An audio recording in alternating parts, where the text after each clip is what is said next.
Hello everyone, I am Shayani Samanto, Digital Marketing Executive at Dishan Technology Private Limited. I am also a Digital Marketing Trainer of Dishan Academy. আজকে আমরা কথা বলবো digital marketing কোর্সের overview নিয়ে।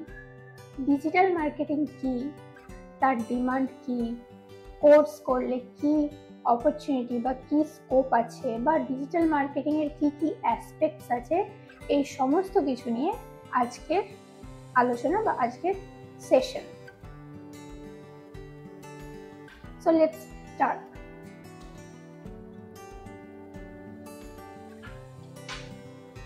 So সব প্রথমেই বলি যে ডিজিটাল মার্কেটিং জানতে হলে তার আগে তোমাদের জানতে হবে ইন্ট্রোডাকশন টু মার্কেটিং। যদি ভালো করে ডিজিটাল মার্কেটিং কথাটা খেয়াল করো তাহলে দেখতে পাবে ডিজিটাল মার্কেটিং কথাটা দুটি শব্দ নিয়ে গড়ে উঠেছে, এক ডিজিটাল আর দুই মার্কেটিং। সো ডিজিটাল মার্কেটিং এর মধ্যে মার্কেটিং কিন্তু ওতপ্রোতভাবে জড়িত। মার্কেটিং কনসেপ্ট বা মার্কেটিং কি সেটা যদি তোমার কাছে ক্লিয়ার না থাকে তাহলে শুধু তুমি ডিজিটাল মার্কেটিং জানার সত্ত্বেও তার ঠিকঠাক অ্যাপ্লিকেশন করতে পারবে না, বা ডিজিটাল মার্কেটিং এর যে সমস্ত প্রসেস মেথডস আছে সেইগুলো ঠিকঠাকভাবে ইউটিলাইজ করতে পারবে না। তাহলে মার্কেটিংটা কি? মার্কেটিংটা এখানে একটা ছোট্ট ডেফিনেশন আছে যে marketing is the function that links the consumer, customer and public to the marketer through information. That information is used to identify and define opportunities and problems, generate, refine and evaluate actions, monitor performance and improve understanding of it as a process. তাহলে students, marketing জিনিসটা এখানে প্রথম লাইনে খুব ছোট্ট করে clear করে দেওয়া হয়েছে। মার্কেটিং বেসিক্যালি একটা কোম্পানি এবং তার টার্গেট অডিয়েন্স বা কনজিউমারের মধ্যে একটা ব্রিজ বা একটা কানেকশন তৈরি করার কাজ করে। বিভিন্ন কোম্পানিতে, অলমোস্ট সমস্ত কোম্পানিতেই একটা মার্কেটিং ডিপার্টমেন্ট থাকে বা একজন মার্কেটিং এক্সিকিউটিভ থাকে বা একজন ডিজিটাল মার্কেটার বা এনি মার্কেটিং রিপ্রেজেন্টেটিভ থাকে। তাদের কাজটা কি? সেলস অ্যান্ড মার্কেটিংও থাকে, সেলস পারসন বা সেলস ডিপার্টমেন্টও থাকে। তারা বেসিক্যালি কি করে, কোনো প্রোডাক্ট বা কোনো সার্ভিস তারা সেল করে, ডিরেক্ট কাস্টমারের কাছে সেল করে। বাট একজন মার্কেটিং রিপ্রেজেন্টেটিভ, সে তার কাজটা কি, পুরো বিজনেস জেনারেশন বা লিড জেনারেশন বা ডিমান্ড ক্রিয়েশন বা অপরচুনিটি ক্রিয়েশন বা টার্গেট অডিয়েন্স আইডেন্টিফাই করা, রিকগনাইজ করা বা সেট করা, পুরোটাই কিন্তু তার কাজ। ফর এক্সাম্পল, ধরুন আজকে আপনারা বা তোমরা যারাই আছো, যারা আজ আমাকে শুনছো এখানে এই সেশনে, তো তাদের সবাইকেই একটা ছোট্ট এক্সাম্পল দিই। একটা বিজনেস আছে যারা সাপোজ আইটি ট্রেনিং প্রোভাইড করে, আর কিছু স্টুডেন্টস বা কিছু ওয়ার্কিং প্রফেশনালস আছে তারা কিছু হয়তো কোর্স করতে চায়। এখন যারা কোর্সের জন্য মানে তাদের ওটা নিড, তারা চাইছে আমি কোনো একটা ইনস্টিটিউট খুঁজছে যে আমি সেখানে কোর্স করতে পারবো, বা সেখানে কোথায় ভালো আইটি কোর্স করানো হয়, যেমন যে কোনো কিছু হতে পারে, পিএইচপি, লারাভেল বা ফুল স্ট্যাক ডেভেলপমেন্ট কোর্স বা মান স্ট্যাক ডেভেলপমেন্ট কোর্স, যে যেটাই শিখতে চায়। তো তখন মার্কেটাররা কি করবে? মার্কেটাররা বিভিন্নভাবে বিভিন্ন ক্যাম্পেনিং এর মাধ্যমে বা ডিজিটাল অ্যাওয়ারনেস ক্রিয়েশনের মাধ্যমে বিভিন্ন প্রসেসে সেই সমস্ত অডিয়েন্সকে মানে যারা খুঁজছে সেই জিনিসটা, তাদের কাছে অ্যাওয়ারনেস ক্রিয়েট করে যে আমরা এরকম একটা বিজনেস বা ইনস্টিটিউট, আমরা এই সার্ভিস প্রোভাইড করি, আমরা ট্রেনিং করাই, আমরা আইটি ট্রেনিং করাই, তো তোমরা বা আপনারা সবাই আমাদের এই ট্রেনিংয়ে যোগ দিতে পারেন। আমরা খুব ভালো শেখাই, বা যা কিছু হতে পারে, যে যে অফারগুলো আমরা দিই বা যে যে সার্ভিসগুলো আমরা প্রোভাইড করছি, সেই রকম ভাবে তাদের কাছে একটা বার্তা নিয়ে যায়। এবং তাদের মধ্যে যদি কেউ ইন্টারেস্টেড হয়, তখন তারা সেই রিপ্রেজেন্টেটিভের সাথে কন্ট্যাক্ট করে বা তাদের ওয়েবসাইটে আসে বা যে কোনোভাবে তাদের সাথে কন্ট্যাক্ট করে, এবং ফাইনালি সেই লিডটা কনভার্সন হয়। এটা একটা কোম্পানির জন্য একটা অপরচুনিটি, আর একজন কনজিউমারের জন্য problem solving. So this is the basic concept of marketing. এবার দেখি যে মার্কেটিং এর দুটি ভাগ হয়। মার্কেটিং এ কি কি ভাবে মার্কেটিং এর, এটা একটা চার্ট আমরা দেখতে পাচ্ছি এখানে, সবাই দেখতে পাচ্ছ তোমরা স্লাইডে। Online marketing, offline marketing. Offline মার্কেটিংটা বলা হয় ট্র্যাডিশনাল মার্কেটিং, যেটা আগে মানে ওইটাই ছিল। ডিজিটাল মার্কেটিং তখনো ইন্ট্রোডিউসড হয়নি, তখনও ডিজিটাল মার্কেটিং বা অনলাইন মার্কেটিংটাকে ডিজিটাল মার্কেটিং বলা হয়, অফলাইন মার্কেটিংটাকে ট্র্যাডিশনাল মার্কেটিং বলা হয়। তো অফলাইন মার্কেটিংটাই তখন চলতো, ডিজিটাল মার্কেটিং তখনও সেভাবে আসেনি বা তখন সেটার জন্ম হয়নি। অফলাইন মার্কেটিং এর মধ্যে কি কি ছিল বা এখনো আছে, অফলাইন মার্কেটিং বা ট্র্যাডিশনাল মার্কেটিং এখনো চলে। Billboards, print advertisement, event sponsorship, TV, radio commercials, telemarketing. আগে টিভি, নিউজ পেপার এগুলোই একটা অডিয়েন্সের কাছে সোর্স অফ এন্টারটেনমেন্ট হোক বা একটা মানে অডিয়েন্স থাকতো, মানে যে কোনো নিউজ পেপার পড়া, এটা একটা ট্রেন্ড ছিল, এখনো আছে। তারপর ব্যানার, বিলবোর্ডস, টেলিমার্কেটিং হোক বা টিভি, রেডিওতেও প্রচুর অ্যাড হতো। আগে আমরা রেডিও শুনতাম, এখন তো রেডিও শোনাটা এখন মানে আমাদের কাছে, আমরা হার্ডলি, যদি সার্ভে করা হয় রেডিও কেউ শোনে কিনা জানা নেই। তো সেই জন্য এখন ট্র্যাডিশনাল মার্কেটিং এর থেকে এখন অনলাইন মার্কেটিং বা ডিজিটাল মার্কেটিং এর দিকে বিজনেসগুলো বা কোম্পানিগুলো বেশি ঝুঁকছে। ঠিক সেই কারণেই ডিজিটাল মার্কেটারদের ডিমান্ড কিন্তু মার্কেটে প্রচুর, ভীষণ ডিমান্ড। এখন ডিজিটাল মার্কেটিং এর মধ্যে কি কি পাওয়া যায়? PPC মানে পেপার ক্লিক, SMM মানে সোশ্যাল মিডিয়া মার্কেটিং, SEM মানে সার্চ ইঞ্জিন মার্কেটিং, SEO মানে সার্চ ইঞ্জিন অপটিমাইজেশন। এগুলো নিয়ে আমরা পরে আরো নেক্সট স্লাইডে ডিটেলসে জানবো এগুলো কি। সরি। তো ডিজিটাল মার্কেটিংটা এখন আরো বেশি কেন হয়েছে, কারণ এখন ফেসবুক, ইনস্টাগ্রাম, গুগল মানে সার্চ ইঞ্জিন, ইউটিউব, আমরা এই সমস্ত প্ল্যাটফর্মগুলোতে বেশিরভাগ সময়টা কাটাই, মানে অডিয়েন্স বেশিরভাগ সময়টাই এই অনলাইন প্ল্যাটফর্মগুলোতে থাকে, ঠিক আছে? তো সেই জন্য ডিজিটাল মার্কেটিং ইজ লাইক আ বাজ nowadays, right? Next, different types of digital marketing. Okay, let's see what are the different types of digital marketing. SEO, content marketing, SMM, web analytics, SEM and online advertisement. এইগুলো হচ্ছে primary types of digital marketing বা aspects. এই সমস্ত methods, এগুলো এক একটা methods বা স্ট্র্যাটেজিও বলা যেতে পারে। সার্চ ইঞ্জিন অপটিমাইজেশন সাধারণত অর্গানিক্যালি হয়। Content marketing also counts sometime as a search engine marketing, search engine SEO or search engine marketing। আর SMM টার মধ্যেও কন্টেন্ট মার্কেটিং মাঝে মধ্যে চলে আসে। ওয়েব অ্যানালিটিক্স সাধারণত ডিজিটাল মার্কেটিং এ আমরা কি কাজ করছি সেইটার পুরো ডেটাটা একটা অ্যানালিটিক্স করার জন্য বা অ্যানালিসিস, আমার পারফরমেন্স অ্যানালিসিস করার জন্য ওয়েব অ্যানালিটিক্সটা ইউজ হয় সাধারণত।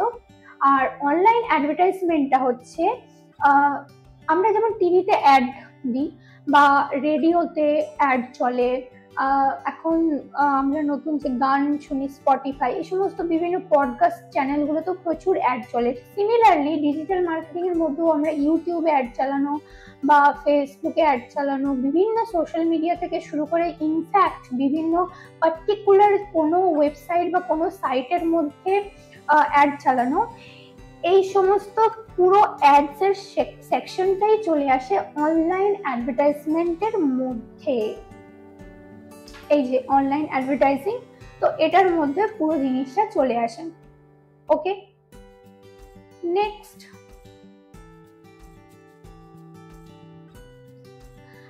হচ্ছে fundamentals of search engine optimisation.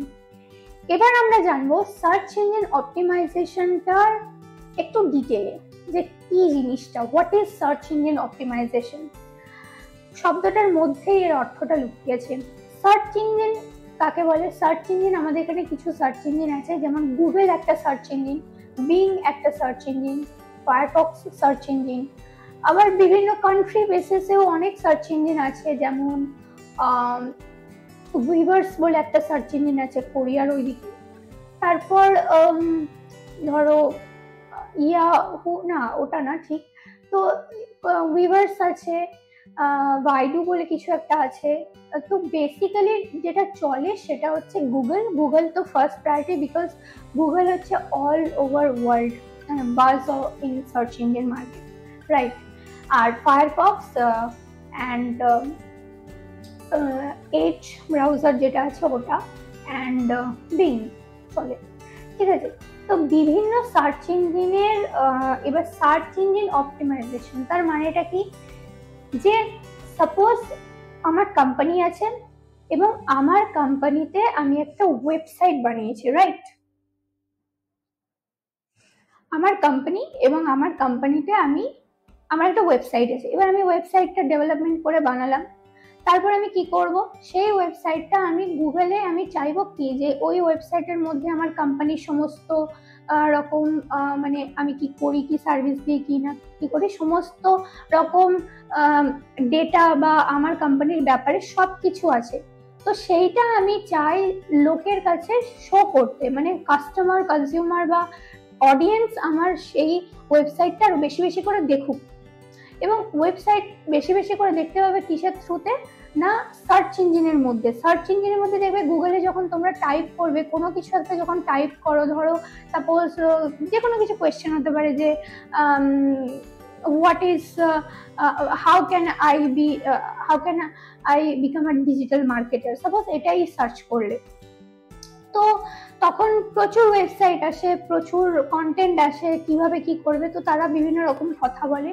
So এই যে জিনিসটা, প্রচুর ওয়েবসাইট যে আসছে, দেখবে পরপর 1 2 3 4 করে যে ওয়েবসাইট গুলো আসছে, তার মানে কি, তারা খুব ভালো এসইও করেছে, ঠিক আছে। এসইও বেসিক্যালি, যে হোয়াট ইজ এসইও লেখা আছে, এসইও হচ্ছে সার্চ ইঞ্জিন অপটিমাইজেশন। মানে search engine, suppose Google search engine, তার একটা পার্টিকুলার, প্রত্যেকটা সার্চ ইঞ্জিনের একটা পার্টিকুলার অ্যালগরিদম বা ফরম্যাট থাকে, এবং সেই অ্যালগরিদম ওয়াইজ আমার ওয়েবসাইটটাকে অপটিমাইজ করতে হয়। বিভিন্ন প্যারামিটার থাকে, যেমন গুগলে কন্টেন্ট ঠিক থাকতে হবে, গ্রামাটিক্যাল মিস্টেক্স থাকা চলবে না, প্ল্যাজিয়ারিজম থাকা চলবে না, তারপর অথেন্টিক কন্টেন্ট হতে হবে, পিকচার ঠিকঠাক অপটিমাইজড থাকতে হবে, ট্যাগস ঠিক থাকতে হবে, কোনো টেকনিক্যাল এরর থাকলে মুশকিল আছে। তো এই সমস্ত বিভিন্ন প্যারামিটার্স গুলো ঠিকঠাক রেখে ওয়েবসাইটটাকে বানিয়ে এইগুলোকে অন পেজ বলে, অন পেজ ওয়ার্ক। তো এসইওর আরো বিভিন্ন ভাগ আছে, তার মধ্যে একটা অন পেজ, তো আরো ডিটেইলে আমরা পরে বলছি। তো এইভাবে অপটিমাইজ করে ঠিকঠাকভাবে করলে তখন গুগল বট যে কল করবে, সে তখন তোমার ওয়েবসাইটটা একদম ফার্স্ট পেজে, ফার্স্ট র্যাঙ্কে রাখবে। আমি যত ফার্স্ট পেজে থাকবো তত অডিয়েন্স, মানে আমরা যখন সার্চ করি, আমরা কি সেকেন্ড, থার্ড, ফোর্থ পেজ বা 10th পেজে কেউ যাই? ফার্স্ট পেজটাই সাধারণত দেখি। তো ওই জন্য সবাই ফার্স্ট পেজ র্যাঙ্কিংটা এক্সপেক্ট করেন। হাউ ডাজ এসইও ওয়ার্ক আমি বলে দিলাম। Importance of SEO and digital marketing, এটাই ইম্পর্টেন্ট। মানে বিজনেস গুলো এখন এসইওর জন্য লিটারালি পাগল। তার কারণ হচ্ছে এসইও একটা অর্গানিক ওয়েতে লিড জেনারেট করার একটা অ্যামেজিং মেথড, আর যেটা হচ্ছে ডিজিটাল মার্কেটারদের কাছে একটা মানে ভীষণ ইম্পর্টেন্ট ব্যাপার। তার কারণ কি, যে এসইওর মাধ্যমে আমি যদি একবার র্যাঙ্ক করাতে পারি, তাহলে ওটা কিন্তু কন্টিনিউয়াসলি আমাকে একটা রেজাল্ট দিতে থাকবে, রাইট। তো এই হচ্ছে জিনিস। নেক্সট হচ্ছে প্রাইমারি টাইপস অফ এসইও। আমি বললাম যেটা on page SEO, of page SEO and local SEO, international SEO.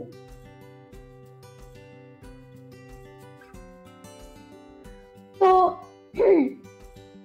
On page SEO সাধারণত যেটা হয়, অন পেজের মধ্যে মানে আমি আমার ড্যাশবোর্ডের মধ্যে, পেজের যে ড্যাশবোর্ড আছে সেই ড্যাশবোর্ডের মধ্যে আমি অন পেজে যে যে কাজগুলো করছি সেইগুলোই অন পেজ এসইওর মধ্যে পড়ে।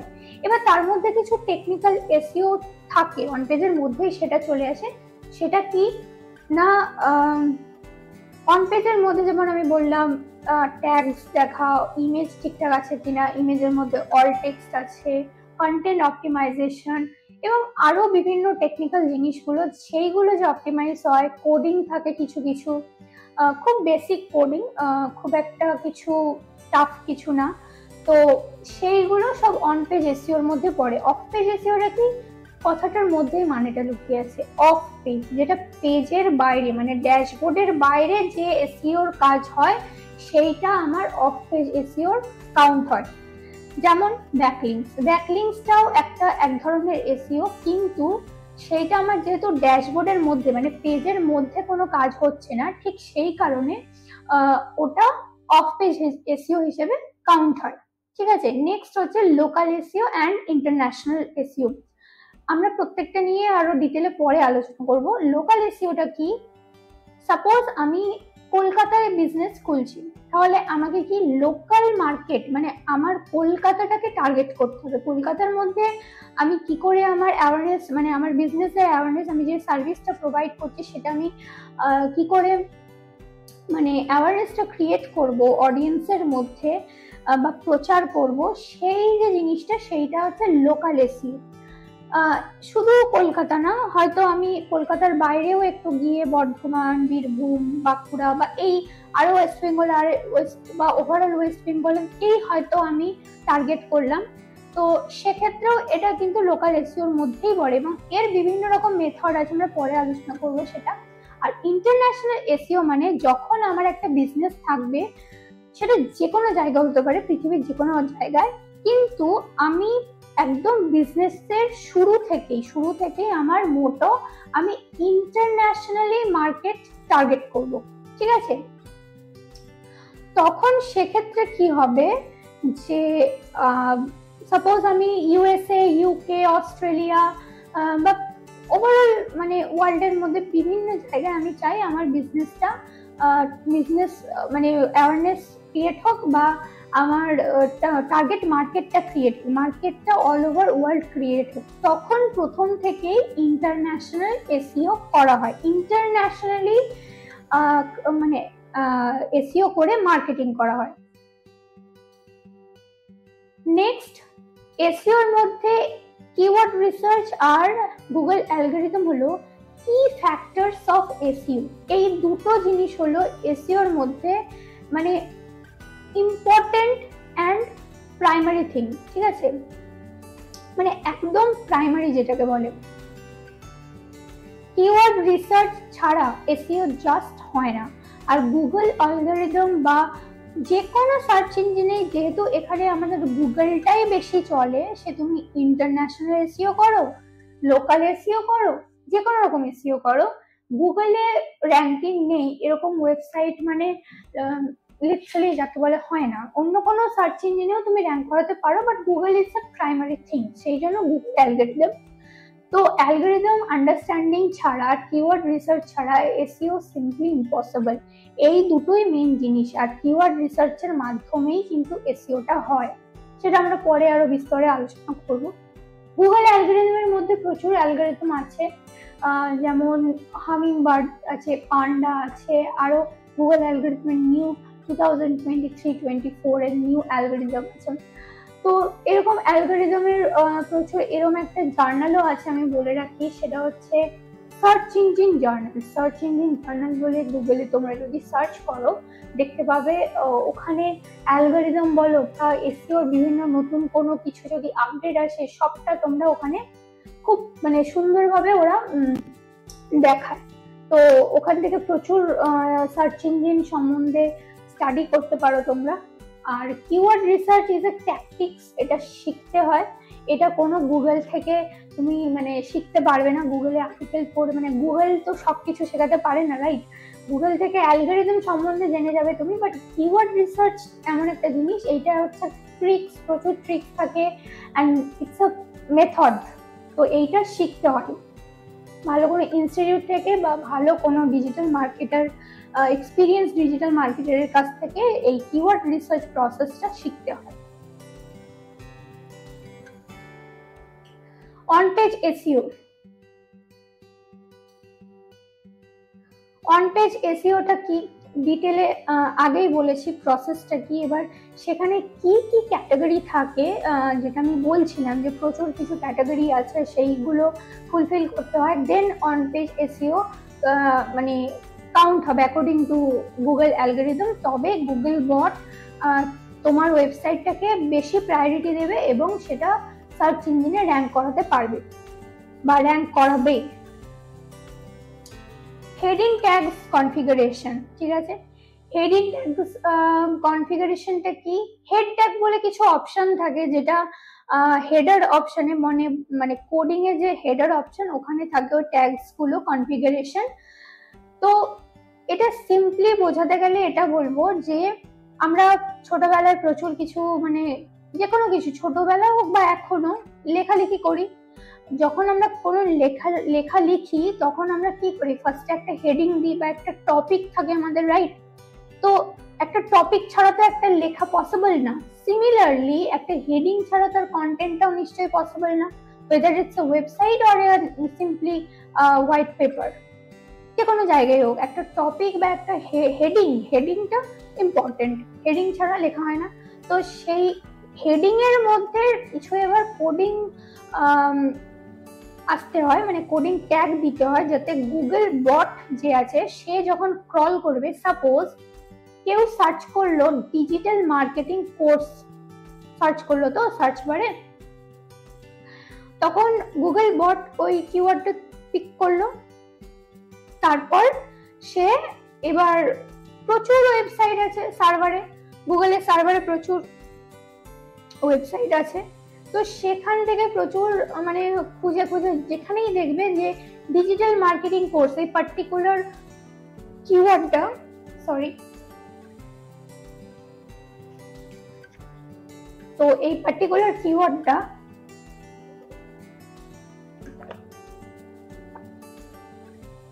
এক্সকিউজ মি,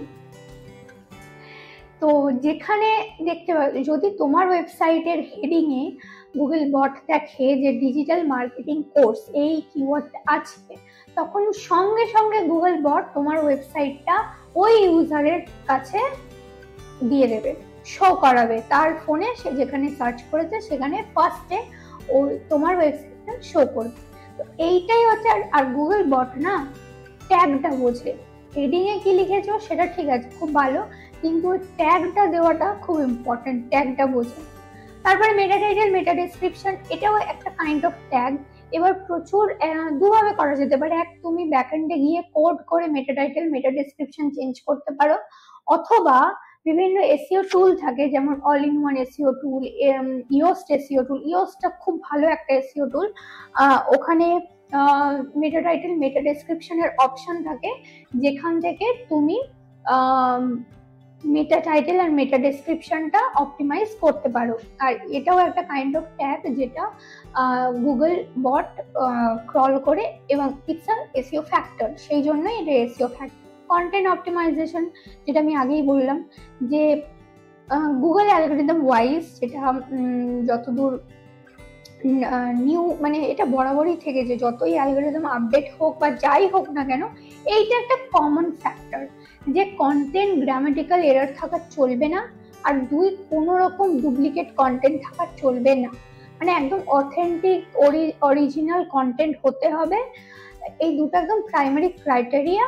আর আরেকটা জিনিস যেটা কিওয়ার্ড থাকতে হবে, মানে আমার ওয়েবসাইটটা যদি ডিজিটাল মার্কেটিং এর ব্যাপারে হয়, তাহলে ডিজিটাল মার্কেটিং কথাটা তো অন্তত কন্টেন্টটার মধ্যে 3 থেকে 4 বার থাকতেই হবে, including the heading tag. Heading ট্যাগের মধ্যে মেটা টাইটেল মেটা ডেসক্রিপশনের মধ্যে তো থাকতেই হবে, এছাড়াও কন্টেন্টের মধ্যে থাকতে হবে। ওকে, ইমেজ অপটিমাইজেশনটা হচ্ছে ইমেজের মধ্যেও কিন্তু কিওয়ার্ডের খেলা। ওই যে আগে বললাম যে কিওয়ার্ড রিসার্চ ছাড়া এসইও সম্ভব নয়, ঠিক এই কারণেই এটা বলেছিলাম যে কিওয়ার্ড রিসার্চ ছাড়া এসইও সম্ভব নয়। তার কারণ কি, ইমেজের মধ্যে যে অল ট্যাগ বা অল টেক্সট যে অপশনটা থাকে, এখানেও কিন্তু tag, it's all about tags, heading tags, meta ডেসক্রিপশনের ট্যাগস। কন্টেন্ট অপটিমাইজেশনের মধ্যে ট্যাগটা থাকে না, ওটা নর্মাল কন্টেন্ট থাকে। অ্যান্ড ইমেজ অপটিমাইজেশনের মধ্যেও কিন্তু অল ট্যাগ। তো সেখানেও ওই ইমেজটার মধ্যে ওই পার্টিকুলার কিওয়ার্ডটা থাকতে হবে।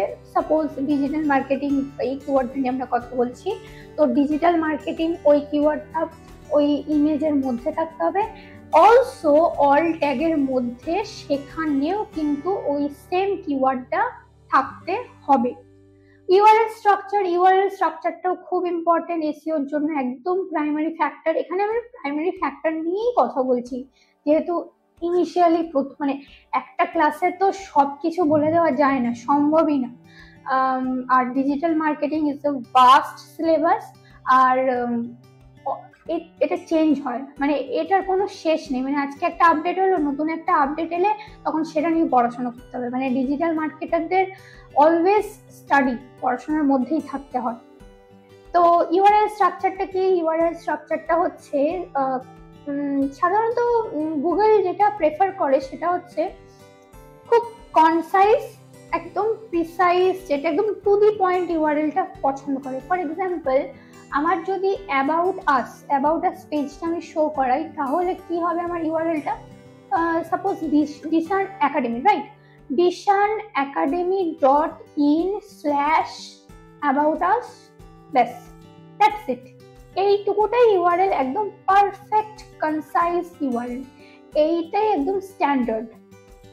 আর কিছু জিনিস মাথায় রাখতে, সেটা হচ্ছে কোনো স্পেস থাকবে না, আর কোনো ক্যাপিটাল লেটার থাকবে না। এইটা সবাই জানে, এটা ডেভেলপাররা অলরেডি করে দেবে। তো এটা একটা মাথায় রাখতে হবে। সাধারণত ইউআরএল স্ট্রাকচার নিয়ে গন্ডগোলটা কোথায় হয়? ব্লগ পোস্টের সময় গন্ডগোলটা হয়, নর্মাল পেজে সাধারণত হয় না। ব্লগ পোস্টের সময় এটা মাথায় রাখতে হবে যে টাইটেলটা দিচ্ছ সেটা যাতে কোনোভাবে ইউআরএল স্লাগের মধ্যে বা ইউআরএল স্ট্রাকচারের মধ্যে না চলে যায়। ইউআরএলটার মধ্যে শুধুমাত্র ওই ব্লগটা যে কিওয়ার্ডের উপরে তুমি লিখছো সেই কিওয়ার্ডটা থাকবে, ওভারঅল নাকি পুরো টাইটেল যদি আমার এখন মানে অনেকটা বড় যদি টাইটেল হয়, তাহলে কি আমি পুরোটাই ইউআরএল এর মধ্যে ফেলবো? তখন কিন্তু সেটা গুগল বটের জন্য খুব একটা বিচ্ছিরি ব্যাপার। সে তখন সেটাকে মানে একটু কম প্রায়োরিটি দেবে। Canonical URLs, robots.txt, schema and sitemap, এই চারটের পাশে টেকনিক্যাল লেখা আছে। টেকনিক্যাল এসইওটা একটা আলাদা টাইপের, আলাদা part of SEO also, like on page, of page. But আমি এখানে টেকনিক্যাল গুলো কেন ইনক্লুড করেছি, তার কারণ অন পেজ এসইও মানে ড্যাশবোর্ডের মধ্যে বা ব্যাক এন্ডে আমি যে কাজটাই করি সেইটাই আমার অন পেজ এসইও। এখন টেকনিক্যাল এসইও কিন্তু ওই ড্যাশবোর্ডের মধ্যেই কাজটা হয়। টেকনিক্যাল এসইও কে সেই জন্য অনেক সময় বলা হয় কি, it's included in on page SEO, right? Canonical ইউআরএলসটা কি? ক্যানোনিক্যাল ইউআরএলস এর কনসেপ্টটা হলো, সাপোজ কি বলবো, হ্যাঁ, সাপোজ আমার একটা পেজ আছে, ওয়েব পেজ আছে ব্লগ রাইটিং এর উপর, যে digital marketing training centre near me, right? আমার ইউআরএলটা কি আছে? dishanacademy.in digital marketing training centre in Kolkata, for example. এইটা আমার ইউআরএল আছে। এখন আমি যখন এই ইউআরএলটা ফেলে সার্চ করলাম, তখন আমার ওয়েব পেজটা খুললো। যদি আমি dishanacademy.in/digital marketing training institute near me or in West Bengal or digital marketing, simply digital marketing institution, যা কিছু দিয়ে খুলছি, মানে 2, 3, 4 রকম ডিফারেন্ট ইউআরএল দিয়ে ক্লিক করছি, বাট সেম পেজটা ওপেন হচ্ছে। তখন কিন্তু এটা ক্যানোনিক্যাল এরর হিসাবে কাউন্ট হয়। কেন? কারণ আমি কখনোই চাইবো না যে বিভিন্ন রকম ইউআরএল এ আমার সেম পেজটা ওপেন হোক। এটা কিন্তু একটা বিশাল বড় ব্লান্ডার অন পেজ এসইওর ক্ষেত্রে। তখন আমাকে কি করতে হবে, ইয়োস্ট এসইওর মধ্যে একটা অপশন দেওয়া থাকে যে ক্যানোনিক্যাল রেল ট্যাগ থাকে, সেই ট্যাগটার মধ্যে গিয়ে আমি যে ইউআরএলটা আমি যেটা চাই যে আমার কনজিউমার এই ইউআরএলটা ক্লিক করে আমার এই ওয়েব পেজটা দেখুক, আমি সেই পার্টিকুলার ইউআরএলটা ওখানে যদি ফেলে দিই, তাহলে কি হবে যে বাকি আরো 4-5টা ইউআরএল যেখানে আমার ইয়েটা মানে আমার ওয়েব পেজটা ওপেন হচ্ছিল সেটা হবে না, সেই ইস্যুটা ফিক্স হয়ে যাবে। ঠিক আছে, এটা একটা প্রসেস হলো। সেকেন্ড, যদি এক্সকিউজ মি, সেকেন্ড যদি আমি ব্যাকএন্ড থেকে করাতে চাই ডেভেলপার থ্রুতে, যদিও এটার জন্য ডেভেলপারদের লাগে না, এসইও পার্সনরাই করে দিতে পারে, কিচ্ছু না, ব্যাকএন্ডে গিয়ে ক্যানোনিক্যাল রেল ট্যাগের মধ্যে অপশন আছে, ওখানে আমি আমার প্রপার ইউআরএলটা ফেলে দেবো, দিয়ে সেটা ক্লোজ করে দেবো, ব্যাস কমপ্লিট, ডান।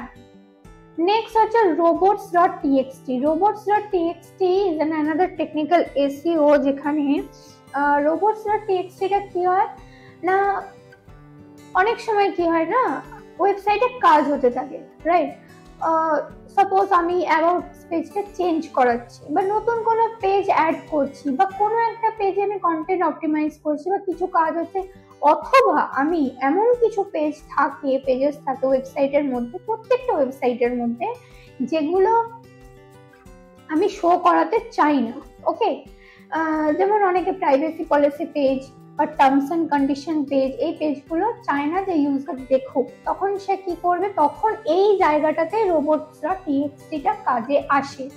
robots.txt ইয়োস্ট এসইওর মধ্যে একটা অপশন আছে, সেখানে গিয়ে কি করতে হবে, অ্যালাও করে দিতে হবে। অ্যালাও লিখে ওটা স্ল্যাশ করলে তখন কি হবে, পুরো ওয়েবসাইটটাই সে ক্রল করবে, সে টার্মস এন্ড কন্ডিশন পেজ হোক বা প্রাইভেসি পলিসি পেজ হোক বা কোনো ওয়েবসাইটে কিছু গোলমাল আছে বা হোয়াট এভার এনি প্রবলেম, সব কিছুই ইউজারকে দেখাবে। এখন পার্টিকুলারলি আমি যদি কোনো পেজ ডিসঅ্যালাউ করতে চাই, তাহলে অ্যালাওর নিচে এন্টার দিয়ে আমাকে কি করতে হবে, ডিসঅ্যালাউ করতে হবে। ডিসঅ্যালাউ করে কোন পেজটা আমি করতে চাইছি ডিসঅ্যালাউ, যে প্রাইভেসি পলিসি পেজ, রাইট? তখন প্রাইভেসি পলিসি পেজটা আর শো করবে না, মানে ইউজার আর দেখতে পাবে না। তো এইটাই basic concept of robots.txt। Schema markup হচ্ছে একটা কোড। স্কিমা মার্কআপের কাজটা কি? স্কিমা মার্কআপ সাধারণত ইউজার এক্সপিরিয়েন্সের জন্যই এটা ব্যবহৃত হয়। সবকিছুই মোটামুটি মানে all criterias are for user experiences betterment, right? Schema মার্কআপের একটা অপশন থাকে, সেখানে কি হয় যে সাপোজ আমার এটা হোম পেজ, মানে আমার পেজটা কি, আমি গুগল বটকে আমি বোঝাতে চাই, গুগল বটকে বোঝানো আর ইউজারকে বোঝানোই আমার main motto of on page SEO. একদম সিম্পলি হচ্ছে main motto of on page SEO হচ্ছে কি, যে আমি বটকে বোঝাবো, সবার আগে বটকে, তারপরে ইউজারকে। স্কিমাটা কি, যদি এখন আমার পেজটা ব্লগ পেজ হয়, তখন আমাকে ওখানে ব্লগ পেজে লিখতে হবে ট্যাগের মধ্যে, তাহলে বট কি বুঝবে যে ও আচ্ছা এটা ব্লগ পেজ। যদি হোম পেজ হয় তাহলে হোম পেজ, যদি অ্যাবাউট আস পেজ হয় অ্যাবাউট আস পেজ, যদি কন্ট্যাক্ট আস পেজ হয় তাহলে কন্ট্যাক্ট আস পেজ হয়। তো এইটা লিখতে হয়, তাহলে বট কি বুঝবে যে ও আচ্ছা এটা কন্ট্যাক্ট আস পেজ, এটা হোম পেজ, এটা অ্যাবাউট আস, আর এইটা হচ্ছে ব্লগ পেজ। তো এইটাই হচ্ছে স্কিমা মার্কআপের কাজ। নেক্সট হচ্ছে সাইট ম্যাপ। সাইট ম্যাপটা কি? সাইট ম্যাপ সাধারণত সাইট ম্যাপ কথাটার মধ্যে মানেটা আছে। ম্যাপ কি করে, আমাদেরকে কোনো ডিরেকশন দেয়, ডিরেকশন আমরা কোথা থেকে কোথায় যাব, এখান থেকে আমি গড়িয়াহাট যাব, কিভাবে যাব, তো সেইটা আমি যদি গুগল ম্যাপে সার্চ করি আমাকে পুরো ডিরেকশনটা দিয়ে দেয়। সিমিলারলি গুগল বট হচ্ছে ওই আমাদের মধ্যে কিছু একটা খুঁজছে, তখন সে তোমার ওয়েবসাইটে যখন ল্যান্ড করবে, তোমার ওয়েবসাইটের কোথায় কি আছে সে কি করে খুঁজে পাবে? সবার আগে ওই জন্য ও সাইট ম্যাপ যদি ওয়েবসাইটে থাকে, আর থাকাটা একদম মাস্ট, ম্যান্ডেটরি।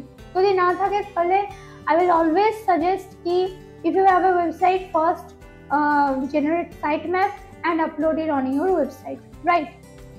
কারণ কি গুগল বট ফার্স্টে গিয়েই আগে সাইট ম্যাপে ল্যান্ড করে, এবং সাইট ম্যাপ থেকে ও বুঝে নেয় যে কোন পেজ কোথায় আছে, কোন পেজের মধ্যে কি আছে, ও একদম দেখে নিবে কোনটার পর কি আছে। তারপর সেইভাবে এবার ইউজার যে জিনিসটা চাইছে সেটা তাকে সোজা গিয়ে ওখান থেকে শো করা। তো সাইট ম্যাপটা হচ্ছে এরকম। সাইট ম্যাপ জেনারেট করার অনেক ফ্রি টুলস আছে, আরো সাইট ম্যাপ নিয়ে ডিটেলে বলবো কিভাবে এটা কাজ করে। নেক্সট হচ্ছে of page SEO. Of page SEO সাধারণত আগে যেটা বললাম, যে পেজ মানে ড্যাশবোর্ডের বাইরে যে কাজটা হয় সেইটাই আমার অফ পেজ এসইও। ওকে, যেমন ব্যাকলিংকস। ব্যাকলিংকস হচ্ছে একটা primary off page SEO method. Backlinks প্রচুর রকমের ব্যাকলিংকস হয়, নো ফলো ব্যাকলিংকস হয়, ডু ফলো ব্যাকলিংকস হয়। নো ফলো ব্যাকলিংকস এর মধ্যে প্রচুর সাইটস আছে, গুগলে সার্চ করলে নো ফলো ব্যাকলিংক সাইট পেয়ে যাবে, এবং সেখানে গিয়ে অ্যাকাউন্ট ক্রিয়েট করে তারপর সেটা ব্যাকলিংক করতে হয়। আর ডু ফলো ব্যাকলিংকস এর দু ধরনের হয় সাধারণত, একটা হচ্ছে গেস্ট পোস্টিং, আর একটা হচ্ছে ওই বিজনেস লিস্টিং। তো সেটা নিয়ে আমরা পরে ডিটেলে আরো বলবো নেক্সট ক্লাসে। Social media engagement. Social media এনগেজমেন্টটা কি?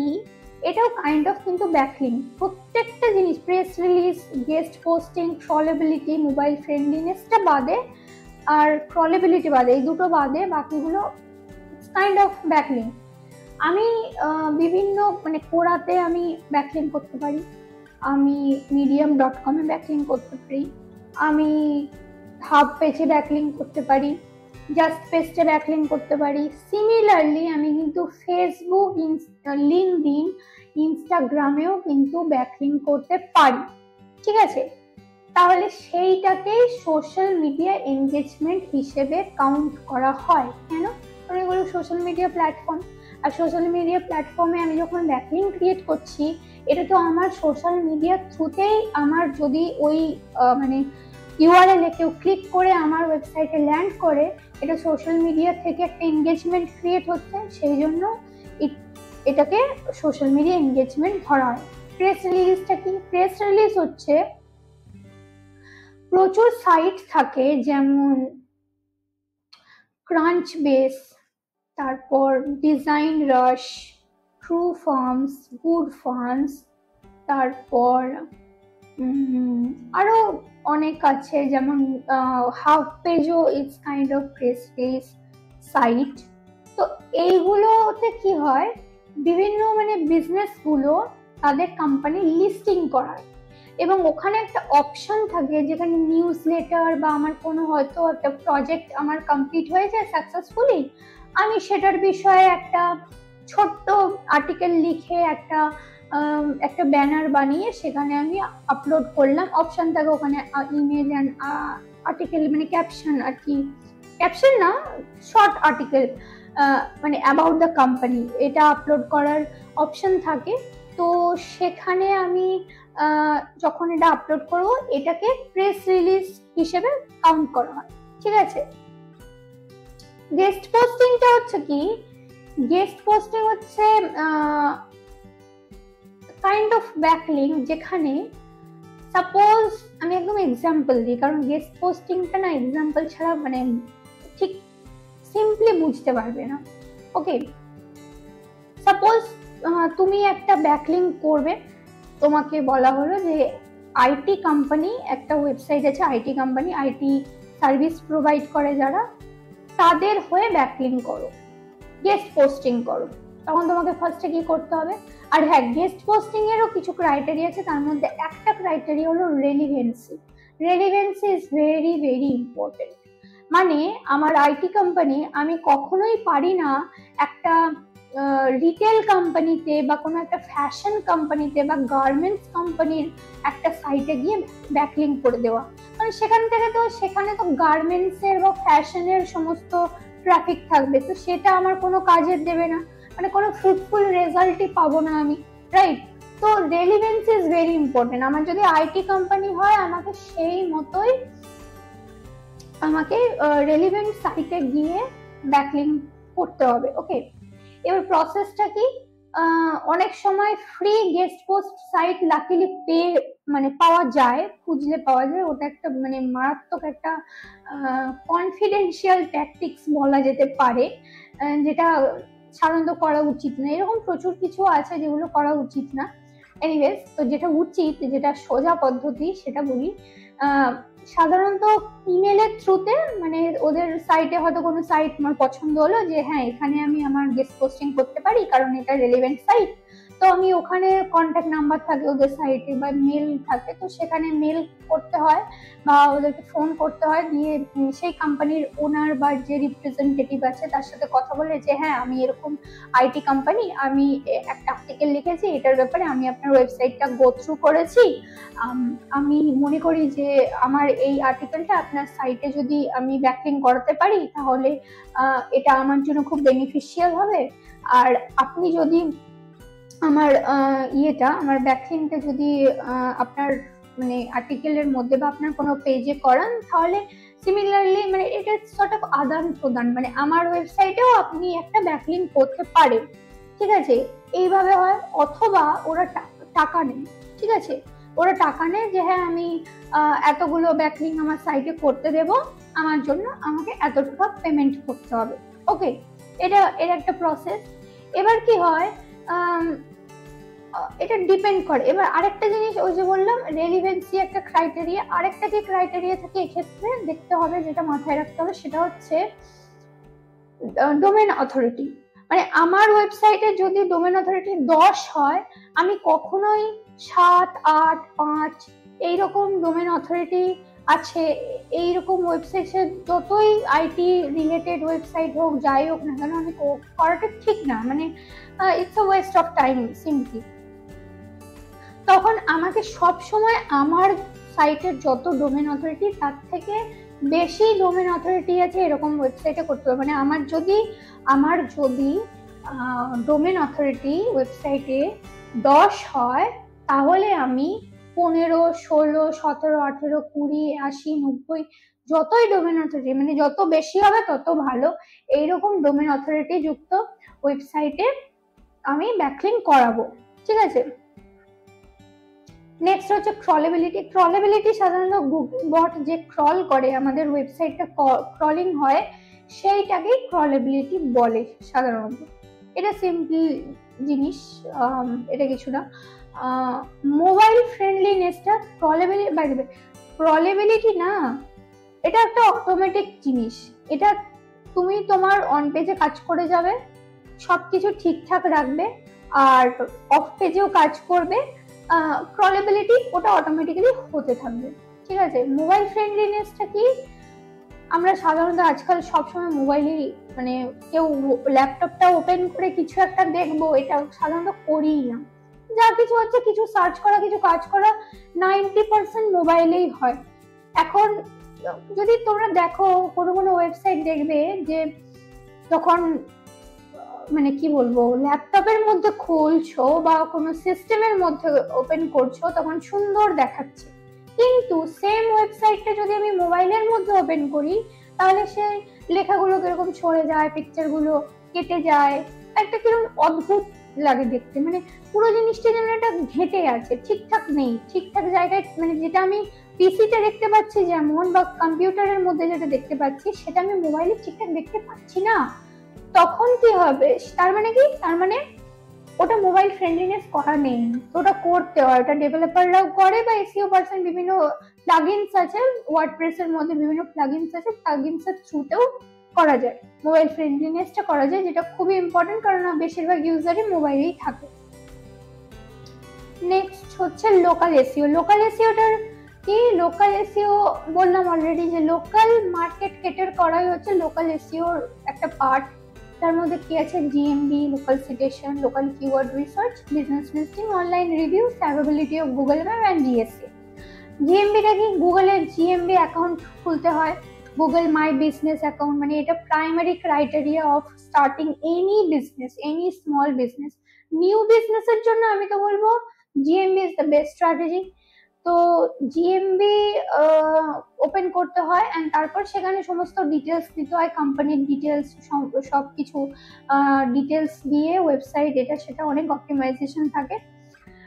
দিয়ে ওপেন করার পর যেটা করতে হয়, রেগুলারলি এটাকে একদম অ্যাক্টিভ রাখতে হয়। যেমন আমরা রেগুলার সোশ্যাল মিডিয়া অ্যাকাউন্টে পোস্ট করি, সিমিলারলি ইটস অলসো মানে ওইভাবেই মানে রেগুলারলি পোস্ট করে যেতে হবে। অ্যান্ড কিওয়ার্ডস প্রত্যেকটা পোস্টের মধ্যে, ক্যাপশনের মধ্যে হোক বা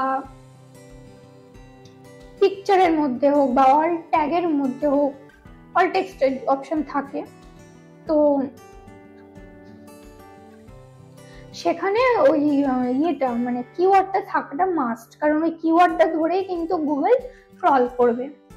লোকাল সিটেশন হচ্ছে কি, লোকাল সিটেশন হচ্ছে ওই কাইন্ড অফ বিজনেস লিস্টিং বা লোকাল লিস্টিং এর যে ব্যাকলিংকটা হয় ওইটা।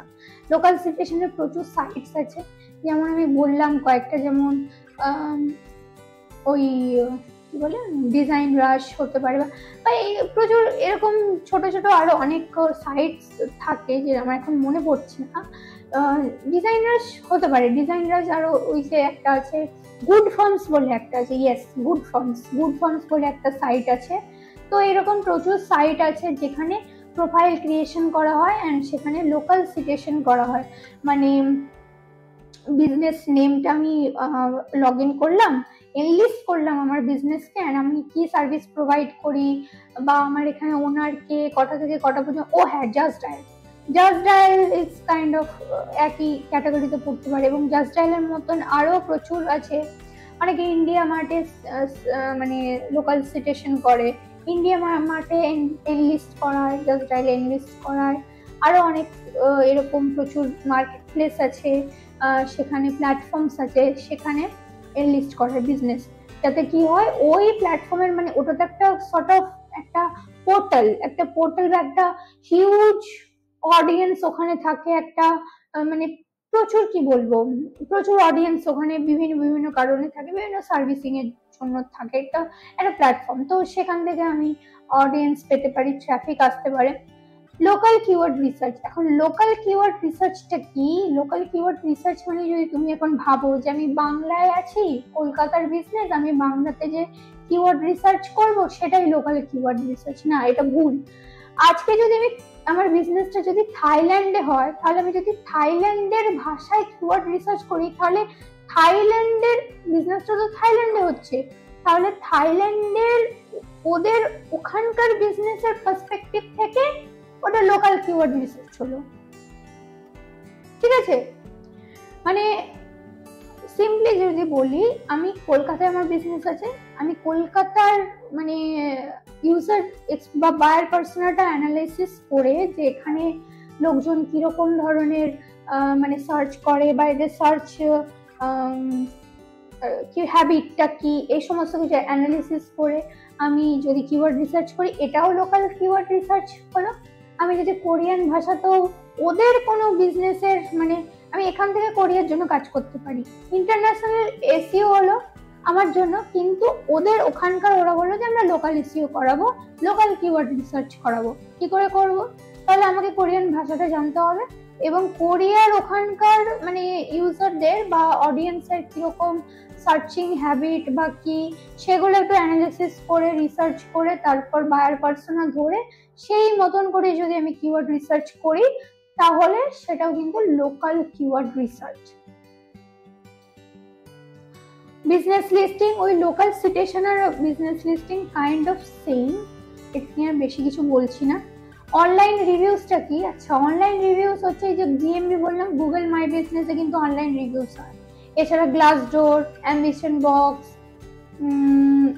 তারপর অনেকে নকরির মধ্যেও মানে রিভিউ অপশন থাকে যদি কোম্পানি লিস্টেড হয়, অনেকে লিঙ্কডইনের মধ্যেও রিভিউ দেয়, কমেন্টে গিয়ে রিভিউ দিয়েছে। সাধারণত লিঙ্কডইনটা রিভিউর পোর্টালের মধ্যে পড়ে না, বাট এরকম রিভিউ থাকে। হ্যাঁ, যদি তোমার অ্যাপ থাকে প্লে স্টোরের মধ্যে গিয়েও কিন্তু রিভিউ দিয়ে আসবে, ঠিক আছে। আর যদি তোমার ফ্লিপকার্ট অ্যামাজনের মতন যদি কোনো কি বলবো অনলাইন মার্কেট প্লেস হয়, তাহলে তো প্রোডাক্ট, এটা যেমন ফ্লিপকার্টে আমরা কোনো কিছু প্রোডাক্ট কিনতে গেলে সবার আগে রিভিউ দেখবে, আমি পার্সোনালি তো দেখি, অ্যাজ এ ইউজার আমি বলছি। তো সেটা রিভিউ সিরিয়াসলি খুব ইম্পর্টেন্ট, ভীষণ ইম্পর্টেন্ট। আজকাল কাস্টমাররা মানে রিভিউটা খুব প্রায়োরিটি দেয়, ভীষণ প্রায়োরিটি দেয়। তো always try to get good reviews, always try to have good reviews and act like that, then you can get positive reviews from users, from employees Rao review দেয় অনেক সময়, যেটা কোম্পানির ব্র্যান্ড ভ্যালুটা বাড়ায়। মানে অনেকে আজকাল দেখবে এমপ্লয়িরা মানে বিভিন্ন রিলস করে, মানে ওয়ার্ক এনভায়রনমেন্ট নিয়ে একদম ওপেনলি কথা বলে বা করে, এগুলো কোম্পানিরা কিন্তু জানে যে করছে। ইনফ্যাক্ট কোম্পানি ইনসিস্ট করে এগুলো করতে। কেন? তার কারণ এটা একটা কি, এটা কোম্পানির ব্র্যান্ড ভ্যালু বাড়ায়। শুধু তো লিডস আনা, অ্যাওয়ারনেস আনা, এটা তো সবকিছু না। যখন কোম্পানির ব্র্যান্ড ভ্যালু বাড়বে, অটোমেটিক্যালি কোনো ক্লায়েন্ট যখন, এবার এখানে একটা জিনিস বোঝার আছে, সাপোজ আমি যদি জিনিসটা ছোট করে দেখি, যে আমি একজন কাস্টমার, আমি আজকে একটা ক্রিম কিনতে যাব, ঠিক আছে। তুমি একটা যখন ক্রিম কিনতে যাও, তখন তুমি আগে কি দেখো, যে আমি কোন ব্র্যান্ডের নেব, সে বা আমি যদি একটা হেডফোন কিনতে যাই, হেডফোন আমি বোটের নেব, নয়েজের নেব, নাকি আর কি ব্র্যান্ড আছে আমার জানা নেই, হ্যামার, হ্যাঁ হ্যামারের নেব। তো আমি হ্যামারের রিভিউ দেখলাম, বোটের রিভিউ দেখলাম, আমি নয়েজের রিভিউ দেখলাম। রিভিউটা দেখে, কিন্তু কাস্টমাররা সিরিয়াসলি দেখে, এবং রিভিউ দেখে যারটা মানে ভালো ভালো রিভিউ আছে তো তারটাই নেয় কিন্তু। তো এটা একটা ব্র্যান্ড ভ্যালু ক্রিয়েট করে। সিমিলারলি আমার যদি আজকে একটা আইটি কোম্পানি হয়, আমি আইটি সার্ভিস প্রোভাইড করি, মানে এটা তো মানে ক্লায়েন্ট। এবার আমি সামান্য একটা হেডফোন কিনতে গিয়ে যদি এত রিসার্চ করি, এত রিভিউ দেখি, তাহলে ভাবো এত টাকার যদি একটা মানে একটা ক্লায়েন্ট, একটা বিজনেস বা একটা ইনফ্রাস্ট্রাকচার কোম্পানি হোক বা যে কোনো কোম্পানি হোক, মানে অনেক টাকার ব্যাপার না। তো সে তো ডেফিনেটলি রিভিউ দেখবে, সে দেখবে যে এর ক্লায়েন্টরা ক্লায়েন্ট টেস্টিমোনিয়াল দেখবে, মানে আর ক্লায়েন্টরা কে কি বলেছে। ইনফ্যাক্ট অনেক সময় কি এমপ্লয়ীদের রিভিউটাও কিন্তু ওরা দেখে, কাউন্ট করে যে কোম্পানির কিরকম ওয়ার্ক কালচার, কিরকম এই সেই আনতেন। তো ওটা একটা কোম্পানির গুডউইল তৈরি করতে হেল্প করে, আর কোম্পানির ব্র্যান্ড ভ্যালু বাড়াতে হেল্প করে। তো review seriously very important. Next হচ্ছে অ্যাভেলেবিলিটি অফ গুগল ম্যাপ। এটা খুব ইম্পর্টেন্ট। কেন? কারণ গুগল ম্যাপের মধ্যেও তো আমরা বিভিন্ন রকম সার্চ করি। আজকাল দেখবে, যদি আমার এখান থেকে গড়িয়াহাটের সাপোজ একটা কোম্পানি আছে, আমি সেখানে যাব, ফর এক্সাম্পল ধরো ওখানে কি কোম্পানি আছে আমার তো জানা নেই ঠিক, আমি যদি এক্সাম্পল হিসাবে ধরি যে আমি প্যান্টালুন্স যাব, কোথায় প্যান্টালুন্স আছে, ওকে। তো লোক কেউ আজকাল সার্চ করে না যে গড়িয়াহাটের হাটে কি কি আছে, এরকম করে কি সার্চ করে না। পুরো গুগল ম্যাপে গেল, প্যান্টালুন্স লিখে দিল, এবার প্যান্টালুন্স কোথায় কোথায় আছে কলকাতার মধ্যে সেটা শো করিয়ে দিল। এক্স্যাক্টলি এটাই। এবার আমাকেও তাহলে ওখানে লিস্টিং হতে হবে। আমিও সিমিলারলি আমার কোম্পানি, আমার যদি এখন কোম্পানি দিশান একাডেমি হয় ফর এক্সাম্পল, আমি দিশান একাডেমি কি করব, গুগল ম্যাপে গিয়ে আমি ওখানে লিস্টিং করাবো, যে ইউজার যদি গুগল মানে দিশান একাডেমি বলে সার্চ করে, তার লোকেশনটা যেন সঙ্গে সঙ্গে দেখিয়ে দেয়, ঠিক আছে। তো এটা একটা অ্যাসপেক্ট। নেক্সট হচ্ছে জিএসসি, গুগল সার্চ কনসোল। এখন গুগল সার্চ কনসোলের কিন্তু লোকাল এসইওর সাথে ডিরেক্ট কোনো লিঙ্ক নেই।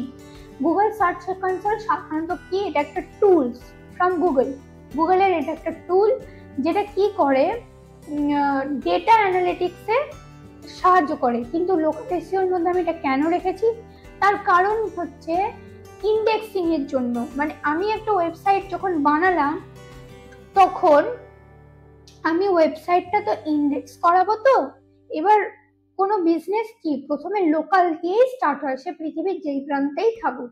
তো লোকাল এসইওর মধ্যে আমি যখন জিএসসি তে ফেলবো, তখন সে লোকালি ওইটাকে ইন্ডেক্সিং করে তার একটা রেজাল্ট দেয়। ঠিক আছে, গুগল অ্যানালিটিক্স হয়, অ্যানালিটিক্স এর জন্য সাধারণত 3টে টুল হয়, ট্যাগ ম্যানেজার, গুগল অ্যানালিটিক্স আর গুগল সার্চ কনসোল। ডিটেলে পরে এটা নিয়ে আলোচনা করব। তো জিএসসি এর লোকাল এসইওর পার্টটা হচ্ছে এইটুকু। Next international SEO. ইন্টারন্যাশনাল এসইওর জন্য international domain structure very important.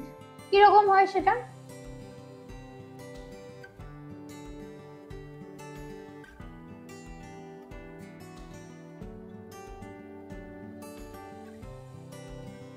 International domain structure, যেমন ডোমেন স্ট্রাকচার না অনেক রকমের হয়। ঠিক আছে, যেমন সাপোজ xyz.com, .com কিন্তু পুরো গ্লোবালি, মানে একদম অল ওভার ওয়ার্ল্ডে চলে। ঠিক আছে, তো আমি যদি ইন্টারন্যাশনাল বিজনেস করতে চাই, একদম প্রথম থেকে আমার মোটো যদি ওটা হয়, তাহলে আমি কি করব? .com ডোমেন নেব। এছাড়া আমি এছাড়া হতে পারে .in Indian, IN Indian, .au একটা হয় অস্ট্রেলিয়ার। নেক্সট হচ্ছে ডেনমার্কের DEN হয়। এরপর হচ্ছে .co.in হয় একটা, .org হয়, .government.in হয়, গভর্নমেন্টের ওয়েবসাইট। তখন বুঝতে হবে যেটা আমার গভর্নমেন্টের ওয়েবসাইট। তো এইটাই হচ্ছে বেসিক্যালি ডোমেন স্ট্রাকচার বলে। ঠিক আছে, web content optimisation by region, এটার মানেটা কি? ওয়েব কন্টেন্ট অপটিমাইজেশনটা আমি কি করব? রিজিয়ন ওয়াইজ করব। আজকে যদি আমার ধরো যে আমি অস্ট্রেলিয়ান মার্কেট ক্যাটার করতে চাই, তাহলে আমাকে কি করতে হবে? যে আমার ওয়েব কন্টেন্টটা সেম থাকবে, কিন্তু আমি যে ব্লগগুলো লিখবো বা যেটা মার্কেটিং এর জন্য, মানে এসইওর জন্য যে আমি কাজটা করব, সেটা আমি তাহলে অস্ট্রেলিয়ান যে সার্চ হ্যাবিট সেইটা অ্যানালিসিস করতে হবে, বায়ার পার্সোনাটা অ্যানালিসিস করতে হবে, এবং ওই ওয়াইজ আমি রিজিয়ন ওয়াইজ সেটাকে অ্যানালিসিস করে সেই মতো কন্টেন্ট অপটিমাইজ করব। ঠিক আছে, নেক্সট হচ্ছে keywords by region. Keywords by region তো সেম জিনিস, আগেও বললাম যেটা, যে আমি কন্টেন্টটা যখন অপটিমাইজ করব তখন কিওয়ার্ডটাও করতে হবে, দেখতে হবে। ঠিক আছে, নেক্সট হচ্ছে লোকাল লিস্টিং। লোকাল লিস্টিংটা অলরেডি বলে দিয়েছি, অফ পেজ এসইওর পরে, মানে local business listing. Language and search habit. Language and search হ্যাবিটটা কি? বিভিন্ন দেশে বিভিন্ন রকম ল্যাঙ্গুয়েজের লোকাল প্রচুর অডিয়েন্স থাকে। যেমন জাপানে যদি আমি যাই, তাহলে আমি জাপানিজ ল্যাঙ্গুয়েজে যদি পারি, তাহলে সেইটা ধরেই আমি ওয়েবসাইটটা কন্টেন্ট অপটিমাইজ করব বা জাপানিজ ল্যাঙ্গুয়েজে কন্টেন্ট দেওয়ার চেষ্টা করব। ঠিক আছে, আমাদের এখানেও মাঝে মধ্যে গুগলের মধ্যে বেঙ্গলি আসে, বেঙ্গলি লেখা, কারণ বাংলা, যারা বাংলার আর্টিকেল দেখতে চায়, বাংলার আর্টিকেল পড়তে চায়, তাহলে সেই সেই সেই ওয়েবসাইট, প্রচুর ওয়েবসাইট আছে তারা বাংলাতে আর্টিকেল অপটিমাইজ করে সেগুলো গুগলে ফেলেছে। তো এইটাকে বলে language and search habit. And obviously search হ্যাবিটটা আমি বারবার বলছি, সার্চ হ্যাবিট অ্যানালিসিস করে এগুলো করতে হবে। Understanding of different search engine algorithm. প্রথমেই বলেছিলাম যে প্রচুর বিভিন্ন রকমের সার্চ ইঞ্জিন আছে। যখন ইন্টারন্যাশনাল এসইও করতে যাবে না, তখন তোমাকে বিভিন্ন রকম সার্চ ইঞ্জিনের অ্যালগোরিদম মাথায় রাখতে হবে, একদম মুখস্থ রাখতে হবে, যে বিং এর কি অ্যালগোরিদম চলছে, গুগলের কি অ্যালগোরিদম চলছে, বা ওয়েবার্স এর কি অ্যালগোরিদম চলছে, ফায়ারফক্স এর কি অ্যালগোরিদম চলছে, বা আরো যে সমস্ত সার্চ ইঞ্জিন আরো যদি কিছু থাকে, তো সেই সমস্ত অ্যালগোরিদম ধরে সার্চ হ্যাবিট মাথায় রেখে অ্যানালিসিস করে আর কিওয়ার্ড রিসার্চটা করতে হবে। নেক্সট, আচ্ছা, এসইওর মধ্যে একদম প্রাইমারি প্রথমেই যে কোনো কোম্পানিতে তুমি যদি এসইও ইন্টার্ন হিসেবে প্রথমে আসো না, তোমাকে ফার্স্ট এই কাজটাই করতে দেবে। সেটা কি? এসইও সাইট অডিট করতে দেবে, এসইও অডিট বলে যেটাকে। এটা হচ্ছে হোল এসইওর যে আমাদের কাজ থাকে তার হচ্ছে একদম ফার্স্ট স্টেপ। আগে আমি অডিট করব, তারপরে আমি কি করব? কম্পিটিটর অ্যানালিসিস করব, তারপরে আমি অন পেজ অপটিমাইজ করব, প্যারালালি অফ পেজে কাজ করব, অ্যান্ড নেক্সট তারপর আমি স্ট্র্যাটেজি ওয়াইজ এসইওর বিভিন্ন অ্যাক্টিভিটিস করব। আরো অনেক কিছু হয়, অন পেজ অফ পেজটা কন্টিনিউয়াসলি চলতে থাকে, it's a never ending project. মানে নেভার এন্ডিং কাজ আর কি, চলতেই থাকবে। আর নেক্সট হচ্ছে ইন্টারন্যাশনালি কেউ করতে চাইলে আরো অনেক রকমের এসইও হয়, বিভিন্ন রকমের, সেগুলো করতে হবে। এসইও অডিটটা কি, প্রচুর টুলস আছে, যেমন স্ক্রিমিং ফ্রগ আছে সফটওয়্যার, এটা একটা। ওভার সাজেস্ট, এটা একটা টুলস, প্রিমিয়াম নেওয়া যায়, প্রিমিয়ামে কাজ ভালো হয়। তারপর সেমরাশ আছে, সেমরাশটা খুবই ভালো একটা টুল। আর I personally like Screaming Frog. কারণ স্ক্রিমিং ফ্রগটা কেন বেটার, তার কারণটা হচ্ছে স্ক্রিমিং ফ্রগে না তুমি পুরো মানে সাইটের একদম হেলথটা বুঝতে পারবে, মানে তোমার ওয়েবসাইটের হেলথটা কেমন, মানে তোমার টেকনিক্যালের ছোট থেকে ছোট এরার মানে একদম ডিটেলে তোমাকে বের করে দিয়ে দেবে যে এখানে এই ভুলটা আছে।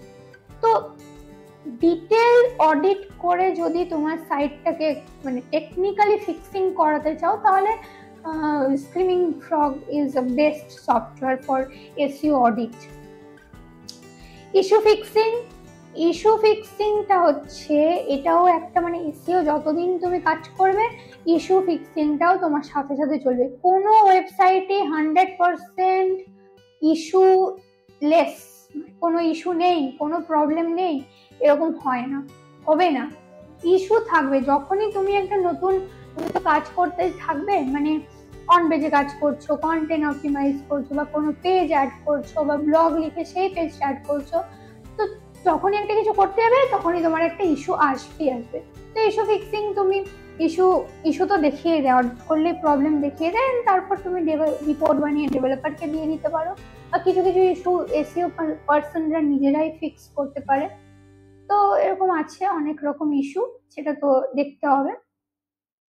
ইন ডিটেলে আমরা যখন এসইও নিয়ে আরো ক্লাস করব, এসইও স্পেসিফিক ক্লাস করব, তখন আরো ডিটেলে এগুলো কিভাবে হয়, কিভাবে ইস্যু ফিক্স করতে হয়, কিভাবে এসইও অডিট করতে হয়, কিভাবে এসইও অডিটের রিপোর্ট বানাতে হয়, এবং সেই ওয়াইজ অন পেজে কাজ, অফ পেজে কাজ, সবকিছু তখন জানতে পারবে।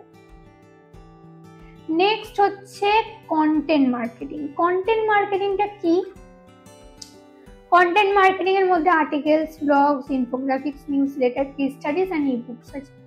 Basically article and blogs kind of same thing. ব্লগটা ভীষণ পপুলার একটা মানে কি বলবো method in content marketing. Blogs, সব জায়গাতে ব্লগস চলে, কেউ আজকাল স্টাডি মেটেরিয়ালও খুঁজতে গেলে ব্লগস, প্রচুর স্টাডি মেটেরিয়াল পাওয়া যায়। আর আর্টিকেল পিডিএফ ওয়াইজও দেওয়া যেতে পারে, বা এমনি আর্টিকেল আর ব্লগের মধ্যে পার্থক্যটা হচ্ছে এটাই, আর্টিকেল না একটু ব্রড হয়, একটু লেন্থে বেশি হয়, আর একটু বেশি রিসার্চিক্যাল হয়, মানে একটু সর্ট অফ স্টাডি মেটেরিয়াল। আর ব্লগসটা বিভিন্ন রকম ইয়ে হয়, এটাও হচ্ছে তোমাকে ইনফরমেশন দিচ্ছে, বাট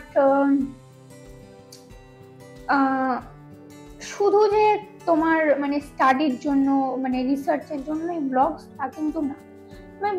বিভিন্ন জিনিস নিয়ে ব্লগ হতে পারে, ফ্যাশন নিয়ে ব্লগস হতে পারে, এন্টারটেনমেন্ট নিয়ে ব্লগ হতে পারে, বা আরো বিভিন্ন রকম জিনিস নিয়ে ব্লগস হতে পারে। তো ব্লগস ইজ দি পপুলার। ইবুকসটা কি? ইবুকস হচ্ছে কোনো ওয়েবসাইটে সাধারণত ইবুকস বলে একটা সেকশনই থাকে, ইবুকস আর কেস স্টাডি দুটো নিয়ে সেকশনই থাকে, যেখানে তুমি কোনো বুকস মানে বুঝতেই পারছো যে কি বলবো, অনেকগুলো মানে অনেকটা লেখা, অনেক মানে ইটস আ বুক, বই। তো সেইটা হচ্ছে ই বুক হিসেবে তুমি আমার লেখা পাবলিশ করতে পারো। এটা সাধারণত ওই যে সমস্ত সাইটগুলো কি বলবো ওই কন্টেন্ট প্রোভাইড করে, এরকম প্রচুর সাইট আছে না, তো তারা এই ইবুক ব্যাপারটা একটু বেশি ইউজ করে ইন কন্টেন্ট মার্কেটিং। আর কেস স্টাডিজটা সমস্ত কোম্পানি কেস স্টাডিজ করে। কেস স্টাডিজটা হয়ে যাবে তোমার কোনো ক্লায়েন্ট এলো, কোনো প্রজেক্ট সাকসেস হলো, সেই ক্লায়েন্টের মানে ওই প্রজেক্টের ওপরে তুমি নিজের research paper sort of case studies করে একটা পুরো রিসার্চ পেপার বানিয়ে তুমি সেটা আপলোড করতে পারো তোমার ওয়েবসাইটের মধ্যে, তো আর সেটার এসইও করতে পারো। তো এটি কন্টেন্ট মার্কেটিং। নিউজ লেটার হচ্ছে প্রচুর সাইট আছে, আমি আগে বলেছিলাম, যেখানে প্রেস রিলিজ হয়, বললাম আগে, যেমন ক্রাঞ্চবেস আছে, রাশ আছে, ট্রু ফার্মস আছে, আমার আমার অ্যাকচুয়ালি এইগুলোই এখন মানে মনে আছে, আরো অনেক আছে অ্যাকচুয়ালি, ওই জন্য বারবার এই সাইটগুলোই বলছি। আরো অনেক আছে অ্যাকচুয়ালি, প্রচুর সাইট আছে। তো সেখানে কি বলবো,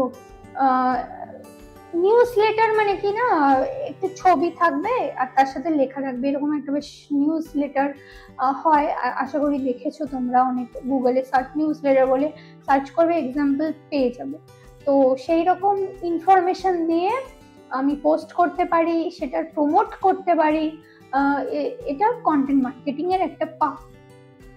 ইনফোগ্রাফিকও খানিকটা নিউজ লেটারের মতন, একটু আলাদা। ইনফোগ্রাফিকটা হচ্ছে ওই মানে একটা ফরম্যাট থাকে ইনফোগ্রাফিকের, যেখানে কিছু লেখা আর লেখাটা মানে রিলেটেড ছবি, মানে ছবি আর লেখা ইন্টার রিলেটেড করে একটা একটা মেসেজ আমি অডিয়েন্সকে দিচ্ছি, আমি একটা অডিয়েন্সকে আমার তরফ থেকে একটা মেসেজ দিচ্ছি। তো এটা ইনফোগ্রাফিক করে সাধারণত। It's also marketing method, content marketing.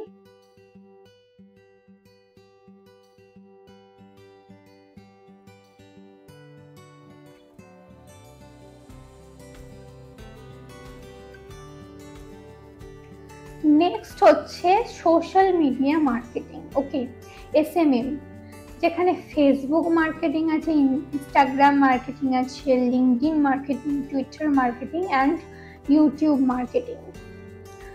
Basically social media marketing এর মধ্যে না যেটা ফার্স্ট হয় সেটা হচ্ছে কি হয়, কন্টেন্ট ক্যালেন্ডার। ওকে, কন্টেন্ট ক্যালেন্ডারটা কেন, কারণ অর্গানিক্যালি ফলোয়ার ইনক্রিজ করা, একটা সোশ্যাল মিডিয়া বাজ ক্রিয়েট করা, ভাইরাল করা কোনো কিছু, বা অডিয়েন্স জেনারেট করা। Even social media marketing is a very good method for lead generation. আর লিঙ্কডইন তার মধ্যে একটা খুব ভালো প্ল্যাটফর্ম, ফেসবুকও একটা খুব ভালো প্ল্যাটফর্ম, ইনফ্যাক্ট ইনস্টাগ্রাম থেকেও লিড জেনারেশন হয়, বেশ ভালো রকম লিড জেনারেশন হয়। তো অর্গানিক্যালিও হয়, আবার পেডও হয়। কিরকম, অর্গানিক্যালি কি করব, আমি কন্টেন্ট ক্যালেন্ডার থাকবে এবং সেই কন্টেন্ট ক্যালেন্ডার ওয়াইজ, মানে কন্টেন্ট ক্যালেন্ডারের মধ্যে সাধারণত কি থাকে, পোস্ট টপিক থাকে, অ্যাড কপি থাকে, ক্যাপশন থাকে, হ্যাশট্যাগ থাকে, কবে কি পোস্ট হবে তার একটা শিডিউল থাকে। এবং এই যে মানে ফরম্যাটটা, এটা কিন্তু রিসার্চ, প্রচুর রিসার্চ করে করতে হয়, কোন টাইমে কোন মানে সোশ্যাল মিডিয়া প্ল্যাটফর্মে আমার মানে পোস্ট করলে আমার রিচটা বেশি আসবে, সেটাও কিন্তু অ্যানালাইজ করতে হয়। ঠিক আছে, তো এইটা হচ্ছে একটা ব্যাপার।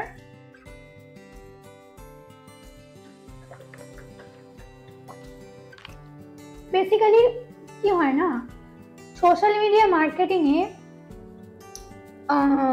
বিভিন্ন প্ল্যাটফর্মের মধ্যে কিছু স্ট্র্যাটেজি থাকে। ঠিক আছে, ওই স্ট্র্যাটেজিগুলো খুব মানে একটু কনফিডেন্সিয়াল, মানে যেগুলো তোমাকে কি বলবো, যে কোনো ইনস্টিটিউট খুব সহজে বলতে চাইবে না, মানে বা যে কোনো ডিজিটাল মার্কেটারই না কি বলতে চায় না। মানে এটা খুব একটা মানে একজন ডিজিটাল মার্কেটারের কাছে ইটস আ ভেরি কি বলবো ইম্পর্টেন্ট, ভেরি ইম্পর্টেন্ট। তো কিছু স্ট্র্যাটেজি থাকে, মানে একদম মানে social media marketing it's very interesting actually. মানে তুমি ডিটেলে যখন আরো ক্লাস করবে নেক্সট, তখন বলবো যে কি প্রসেসে কিভাবে, মানে খুবই ইন্টারেস্টিং, মানে হয় না একদম ভেতর থেকে, মানে এদিক থেকে ওদিক থেকে ডেটা বের করে এনে লিড বের করে আনা, অনেক রকম ট্যাকটিক্স থাকে। এবং প্রচুর ট্যাকটিক্স এরকমও আছে যেটা স্টুডেন্টসরা, বা যেমন আমরা যখন পড়েছি তখন আমরা নিজেরা এই স্ট্র্যাটেজিগুলো বের করেছি। ঠিক আছে, তো স্যারেরা কিছু বলতেন, বাট এই স্ট্র্যাটেজিগুলো না খুব ইউনিক, সবাই জানে না। এগুলো যেমন আমার নিজের বের করা, মানে এই স্ট্র্যাটেজিগুলো ভীষণ একটা ইউনিক। তো এরকম প্রচুর কিছু, মানে সোশ্যাল মিডিয়া মার্কেটিং এ কি কাজ হয়, কি করতে হয়, এর কোনো স্পেসিফিক বলতে এই কন্টেন্ট ক্যালেন্ডার বানিয়ে রেগুলার পোস্ট করে, এটা সবাই বলবে, যে কোনো ডিজিটাল মার্কেটার, যে কোনো ডিজিটাল মার্কেটিং ইনস্টিটিউট, এরা সবাই এটাই বলবে। কিন্তু এর বাইরেও প্রচুর ট্যাকটিক্স আছে যেগুলো খুবই এফেক্টিভ, একদম ডিরেক্ট লিড জেনারেট করে, এবং এর যে স্ট্র্যাটেজি এটা কিন্তু মানে সবাই অনেকে জানেও না। আর জানাটা অবভিয়াসলি মানে কি বলবো, বড় বড় ডিজিটাল মার্কেটাররাও কিন্তু ঠিকঠাক জানে না। আর আরেকটা জিনিস আছে, এবার পেডে আসি, এগুলো সব অর্গানিক। খুব ইন্টারেস্টিং, তোমরা যখন পরে ক্লাস করবে আমি বলবো কি, মানে এই স্ট্র্যাটেজি কিন্তু আমার নিজের বের করা, মানে এটা ইউনিক, এটা তুমি অন্য কোথাও গেলে পাবে না, মানে এটা আমি নিজে রিসার্চ করে বের করেছি। আর নেক্সট হচ্ছে পেডে আসি। পেডটা কিছুই না, সোশ্যাল মিডিয়া অ্যাড চালানো, যেমন মেটা থেকে মেটা অ্যাড চালানো হয়, ফেসবুক অ্যাডস, তারপর ইনস্টাগ্রাম থেকে বা টুইটার থেকে বা লিঙ্কডইন থেকে অ্যাড চলে, ইউটিউবে অ্যাড চলে। তো ইউটিউবের কিছু অ্যাড যদিও পিপিসির আন্ডারে পড়ে যায়, মানে যেটা গুগল অ্যাডসের থ্রুতে আসে, সার্চ ইঞ্জিনে অ্যাড চলে বা ইউটিউবে অ্যাড চলে, ওটা পিপিসি ক্যাম্পেনের আন্ডারে চলে যায়, সোশ্যাল মিডিয়া হিসেবে কাউন্ট হয় না। বাট মেটা অ্যাডসটা হচ্ছে একদম সোশ্যাল মিডিয়ার মানে এসএমএম এর মধ্যে পড়ে।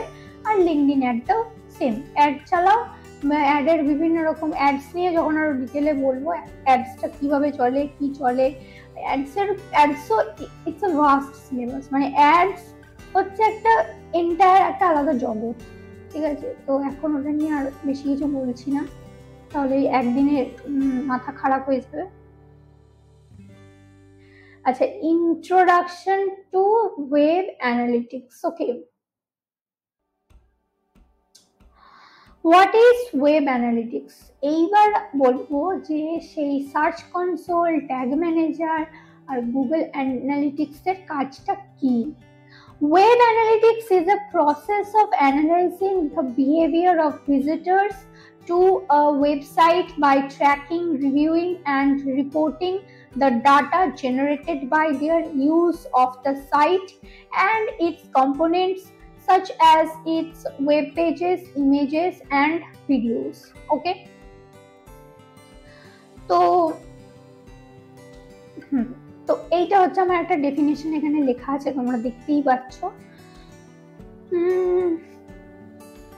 হ্যাঁ, তো যেটা বলছিলাম, ওয়েব অ্যানালিটিক্সটা কি না, এই কনসেপ্টের মধ্যে পুরো ডিজিটাল মার্কেটিং এর যে ডেটা অ্যানালিটিক্স, তোমরা যে পিকচারটা দেখো, এখানে যে পিকচারটা দেওয়া আছে, এটা একটা ডেটা অ্যানালিটিক্স হচ্ছে, একটা সিস্টেমের মধ্যে একটা ডেটা অ্যানালিসিস হচ্ছে, রাইট? পাই চার্ট, বার গ্রাফে ডেটা অ্যানালিসিস হচ্ছে, সেম জিনিস। মানে গুগল তোমাকে একটা সফটওয়্যার বা একটা টুলস দিয়ে দিয়েছে, সেটাকে বলে Google analytics.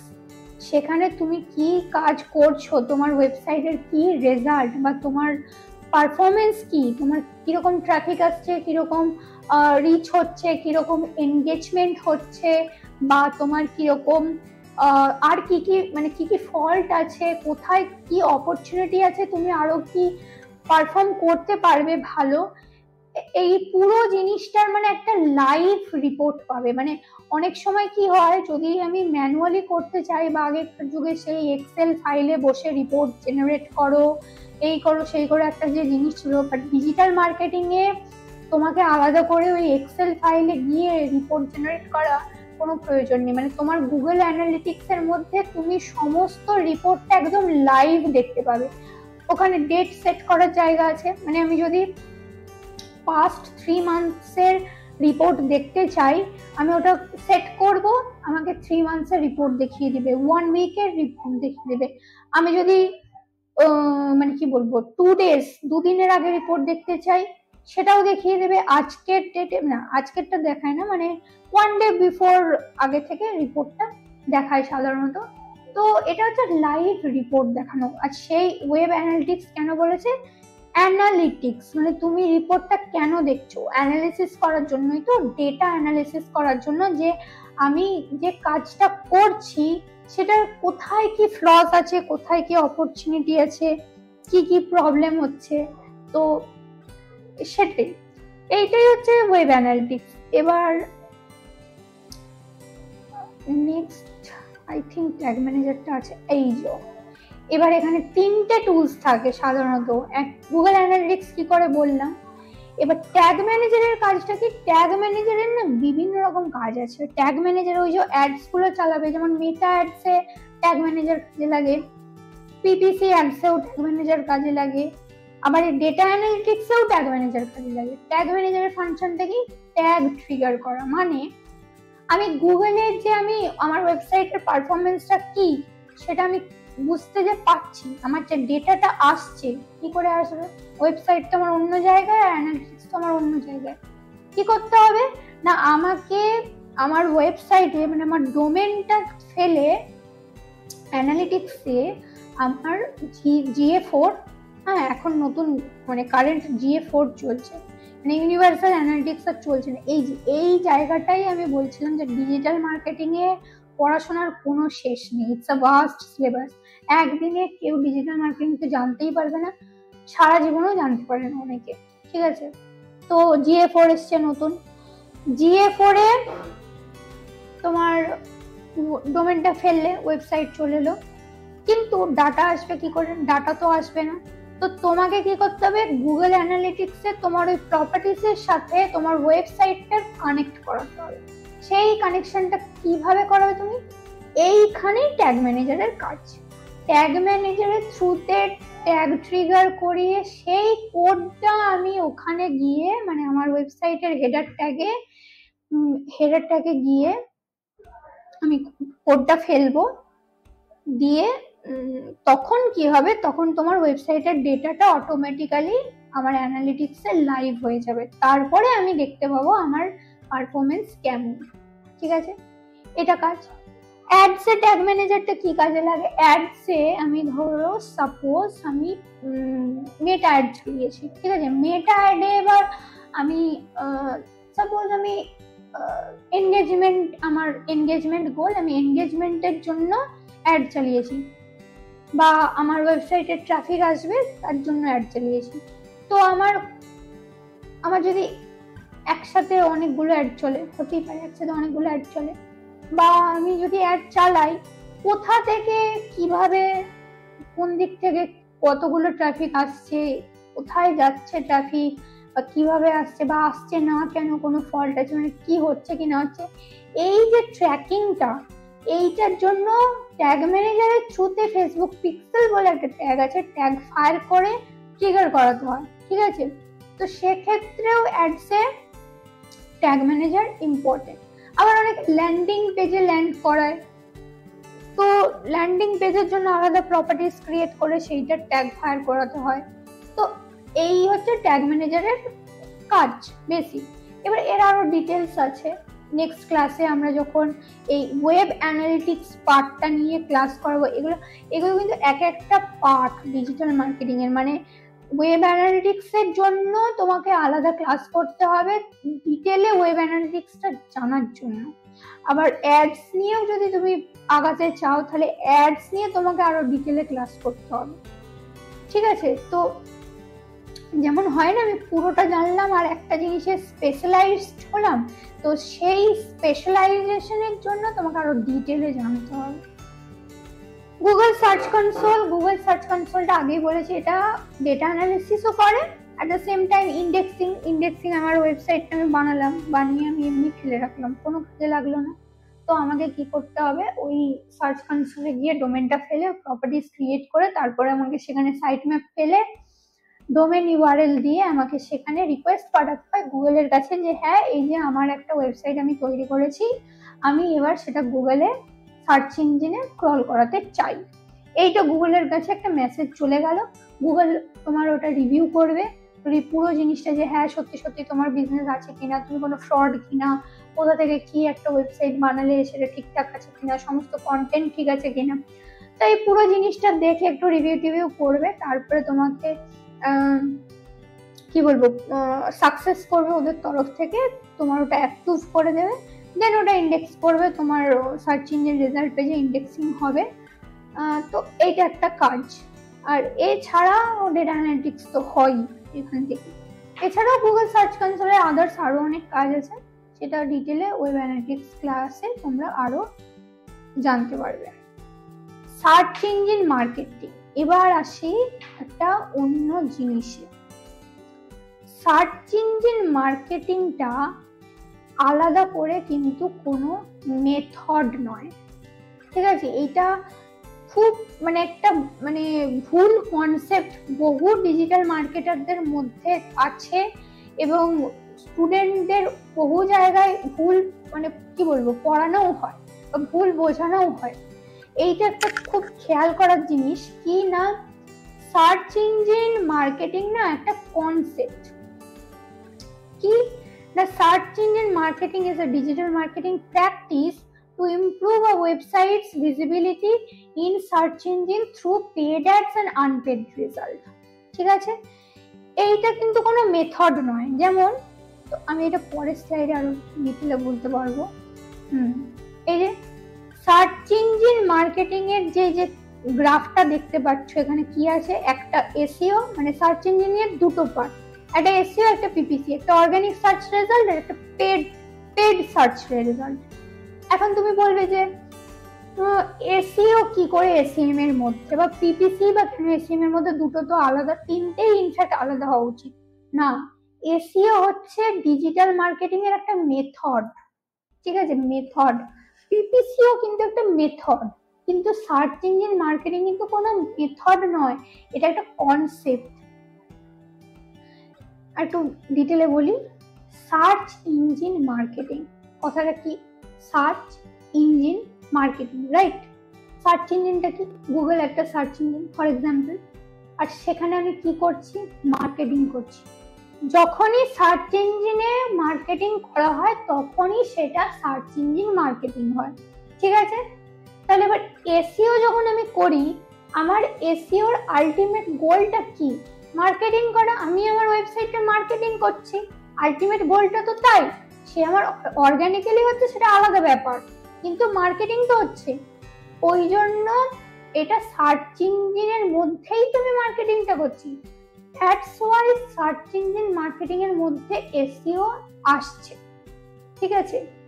Similarly PPC on the other hand, PPC কি পেড, আমাকে টাকা দিতে হচ্ছে, গুগলকে আমি টাকা পে করছি, pay per click, PPC it's a performance marketing. Performance মার্কেটিংটা আবার কি জিনিস সেটা একটা, এটা আবার কি, যখন পিপিসি নিয়ে ডিটেলে আরো ক্লাস হবে বা অ্যাডস নিয়ে যখন ক্লাস হবে তখন পারফরমেন্স মার্কেটিং নিয়ে আরো বিস্তরে আলোচনা করব।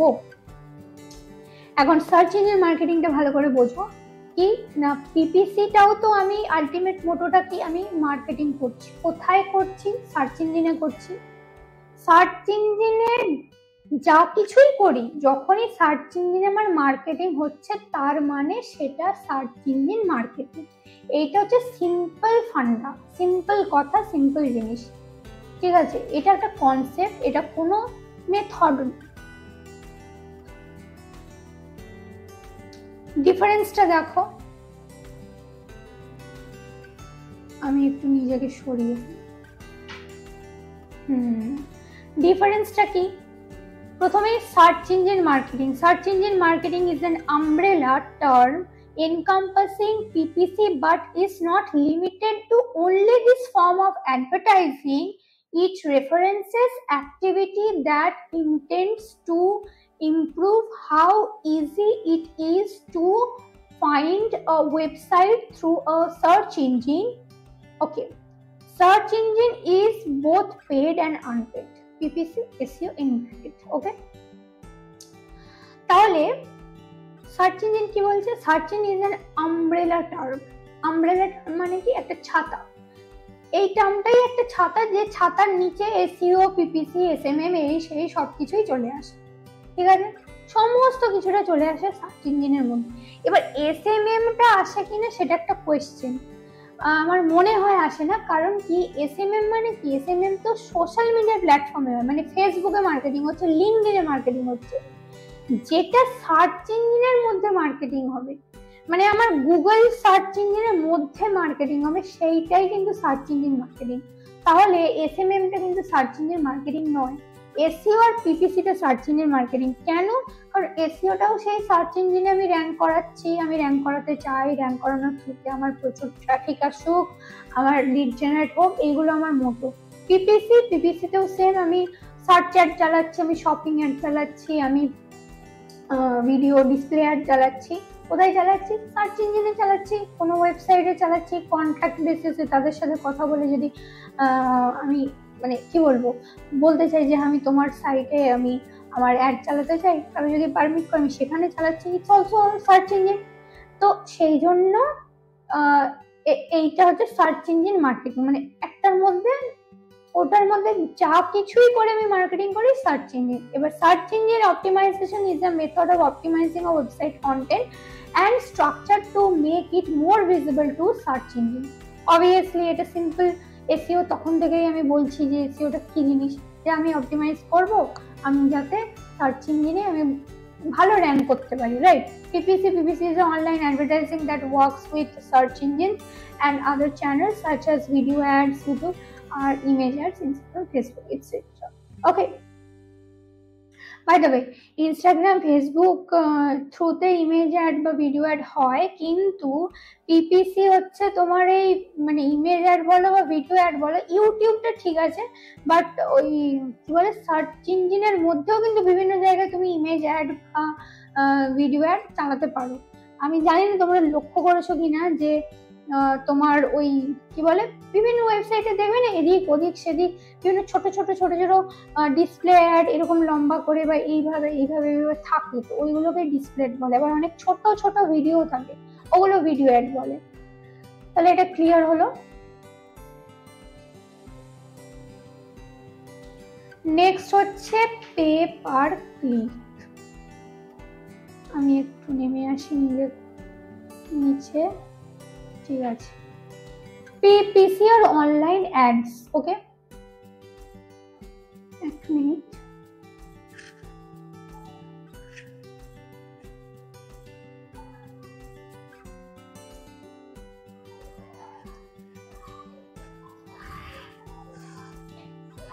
ওকে, সরি, হ্যাঁ যেটা বলছিলাম, PPC stands for pay per click. PPC is a form of online marketing where advertisers pay each time a user clicks on one of their ads. Okay, এর মানে কি, আমি অ্যাড চালিয়েছি একটা পিপিসি অ্যাড, তো যখনই কোনো ইউজার একবার ক্লিক করলে একটা বিডিং হয়, ঠিক আছে? পিপিসি নিয়ে যখন ডিটেলে ক্লাস করাবো তখন বলবো আরো। বিডিং করতে হয়, বিডিং জিনিসটা কি, এটা আবার একটা মারাত্মক কনসেপ্ট। অকশন বা বিডিং, যে আর অনেক রকমের কস্ট পার ক্লিক হয়, cost per lead, cost per acquisition, cost per engagement, অনেক কিছু হয়, এই আরো অনেক কিছু হয় আর কি, ঠিক আছে? তো এইটা কি, ফর এক্সাম্পল এখন যদি আমি কস্ট পার ক্লিক করেই বোঝাই, যে কস্ট পার ক্লিক, কস্ট মানে কি, মানে টাকা, মানে আমি কত পে করছি, বা পে পার ক্লিক মানে পে করছি পার ক্লিকসে, মানে আমার যে অ্যাডটা আছে সেখানে যখনই একজন একটা ইউজার একবার ক্লিক করছে, তখন আমি ওই অ্যাডস এর কনফিগারেশনে আমি যদি বিডিং করি যে আমার 1 টাকা করে কাটবে, তাহলে কি হবে, আমি টোটাল যে আমার অ্যাড, সাপোজ আমি 5,000 টাকার অ্যাড চালিয়েছি পিপিসি অ্যাড, ঠিক আছে? তো যখন আমার ওই অ্যাডটার মধ্যে একজন ক্লিক করলো, 5,000 টাকার অ্যাড চালিয়েছি, আর আমি বিডিং করেছি কত, 1 টাকার বিডিং করেছি, ঠিক আছে? তাহলে যখন একজন ক্লিক করলো, একজন ইউজার ক্লিক করলো, 1 টাকা কাটলো, গুগল 1 টাকা কাটলো, আবার একজন ইউজার ক্লিক করলো, ডিফারেন্ট ইউজার, তখন আবার 1 টাকা কাটলো। এইটাই হচ্ছে পেপার, এটা হচ্ছে সিম্পল ফান্ডা।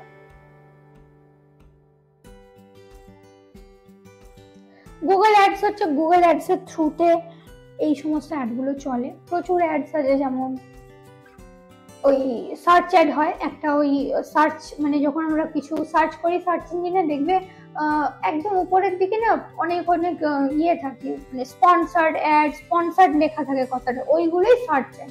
আবার শপিং অ্যাড থাকে কি, ওই বেসিক্যালি শপিং অ্যাড গুলো কারা চালায়, বিগ বাস্কেট, ব্লিঙ্কিট, তারপরে ফ্লিপকার্ট, সুইগি, জিনি, এরা হচ্ছে শপিং অ্যাড চালায়, বা বিভিন্ন ব্র্যান্ডস, মানে ধরো কি বলবো, কি ব্র্যান্ডস আছে, বোট চালায়, তারপর ওই আর কিসের, মিল্টন যদি বোতলের ব্র্যান্ড হয়, এরা এরা এরা এসব চালায়, ঠিক আছে, অ্যাড। তো শপিং অ্যাড ওগুলো মানে দেখবে একদম সার্চ বারের নিচে পরপর ছবি দিয়ে, মানে প্রোডাক্টের ছবি দিয়ে অ্যাড চলে, ওগুলো শপিং অ্যাড। তারপরে হচ্ছে ডিসপ্লে অ্যাড হয়, ডিসপ্লে অ্যাডটা বিভিন্ন জায়গায় এদিক ওদিক ছড়িয়ে ছিটিয়ে বিভিন্ন পিকচার থাকবে, তো ডিসপ্লে করছে, ডিসপ্লে অ্যাডে ডিসপ্লে হবে পিকচার। ভিডিও অ্যাড মানে ইউটিউবে স্কিপেবল অ্যাড চলে, নন স্কিপেবল অ্যাড চলে, তো ওইগুলো হয়। এছাড়া সার্চ ইঞ্জিনের মধ্যেও ভিডিও অ্যাড চলে বিভিন্ন জায়গায়। নেক্সট হচ্ছে types of PPC ads.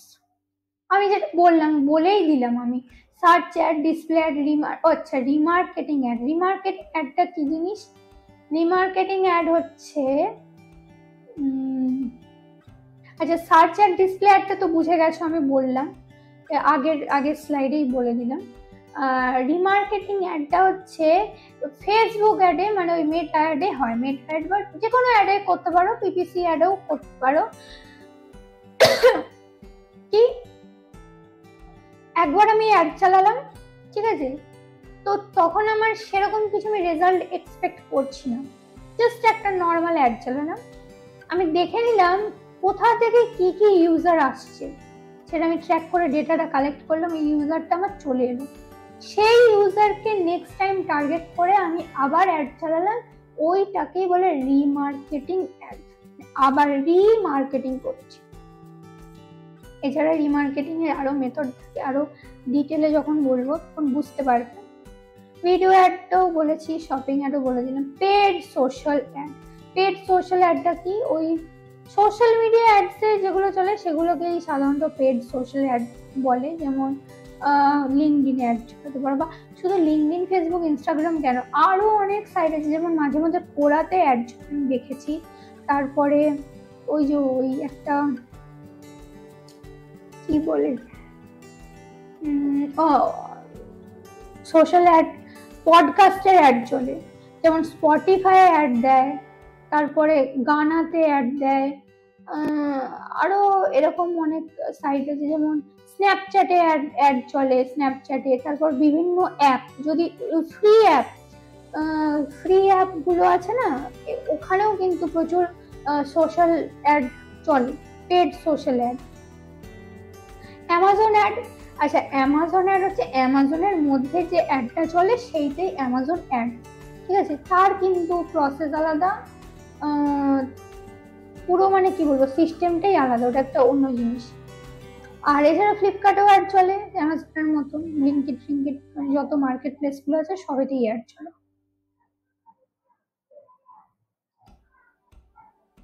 Okay, so if you guys, মানে তোমাদের কোনো রকম কোনো কোয়েশ্চেন থাকলে তোমরা করতে পারো, যদি এখানে তোমরা কমফোর্টেবল না হও তাহলে আমাদের যে গ্রুপ আছে, যে গ্রুপটা ক্রিয়েট হয়েছে, সেখানে তোমরা তোমাদের সমস্ত মানে কোয়েশ্চেন, কিছু প্রশ্ন যদি থাকে তোমরা সেখানে লিখে আমাকে জানাতে পারো।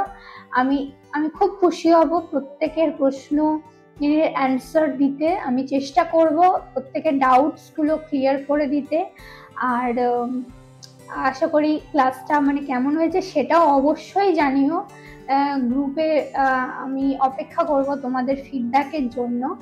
আর ক্লাসটা কেমন হয়েছে আমাকে অবশ্যই জানিও, আমি খুব মানে অপেক্ষা করে থাকবো। আর হ্যাঁ, প্রশ্ন থাকলে অবশ্যই জানাবে, কোনো হেজিটেট করবে না, এটা তোমাদের ফার্স্ট ক্লাস হচ্ছে। আর একদম মানে ভয় পাওয়ার কিছু নেই, digital marketing is a vast syllabus of course, আর প্রত্যেকদিন চেঞ্জ হয়, নতুন নতুন চেঞ্জ হয়, কিন্তু তার মানে এই নয় যে আমি শিখতে পারবো না। আমি আমার তরফ থেকে বা আমাদের যে ফ্যাকাল্টি আছে আমাদের তরফ থেকে আমরা চেষ্টা করব খুব সোজা ভাষায়, একদম সহজ করে, নিজের ভাষায় সুন্দর করে প্রত্যেকটা কনসেপ্ট ধরে ধরে ক্লিয়ার করাতে চেষ্টা করব।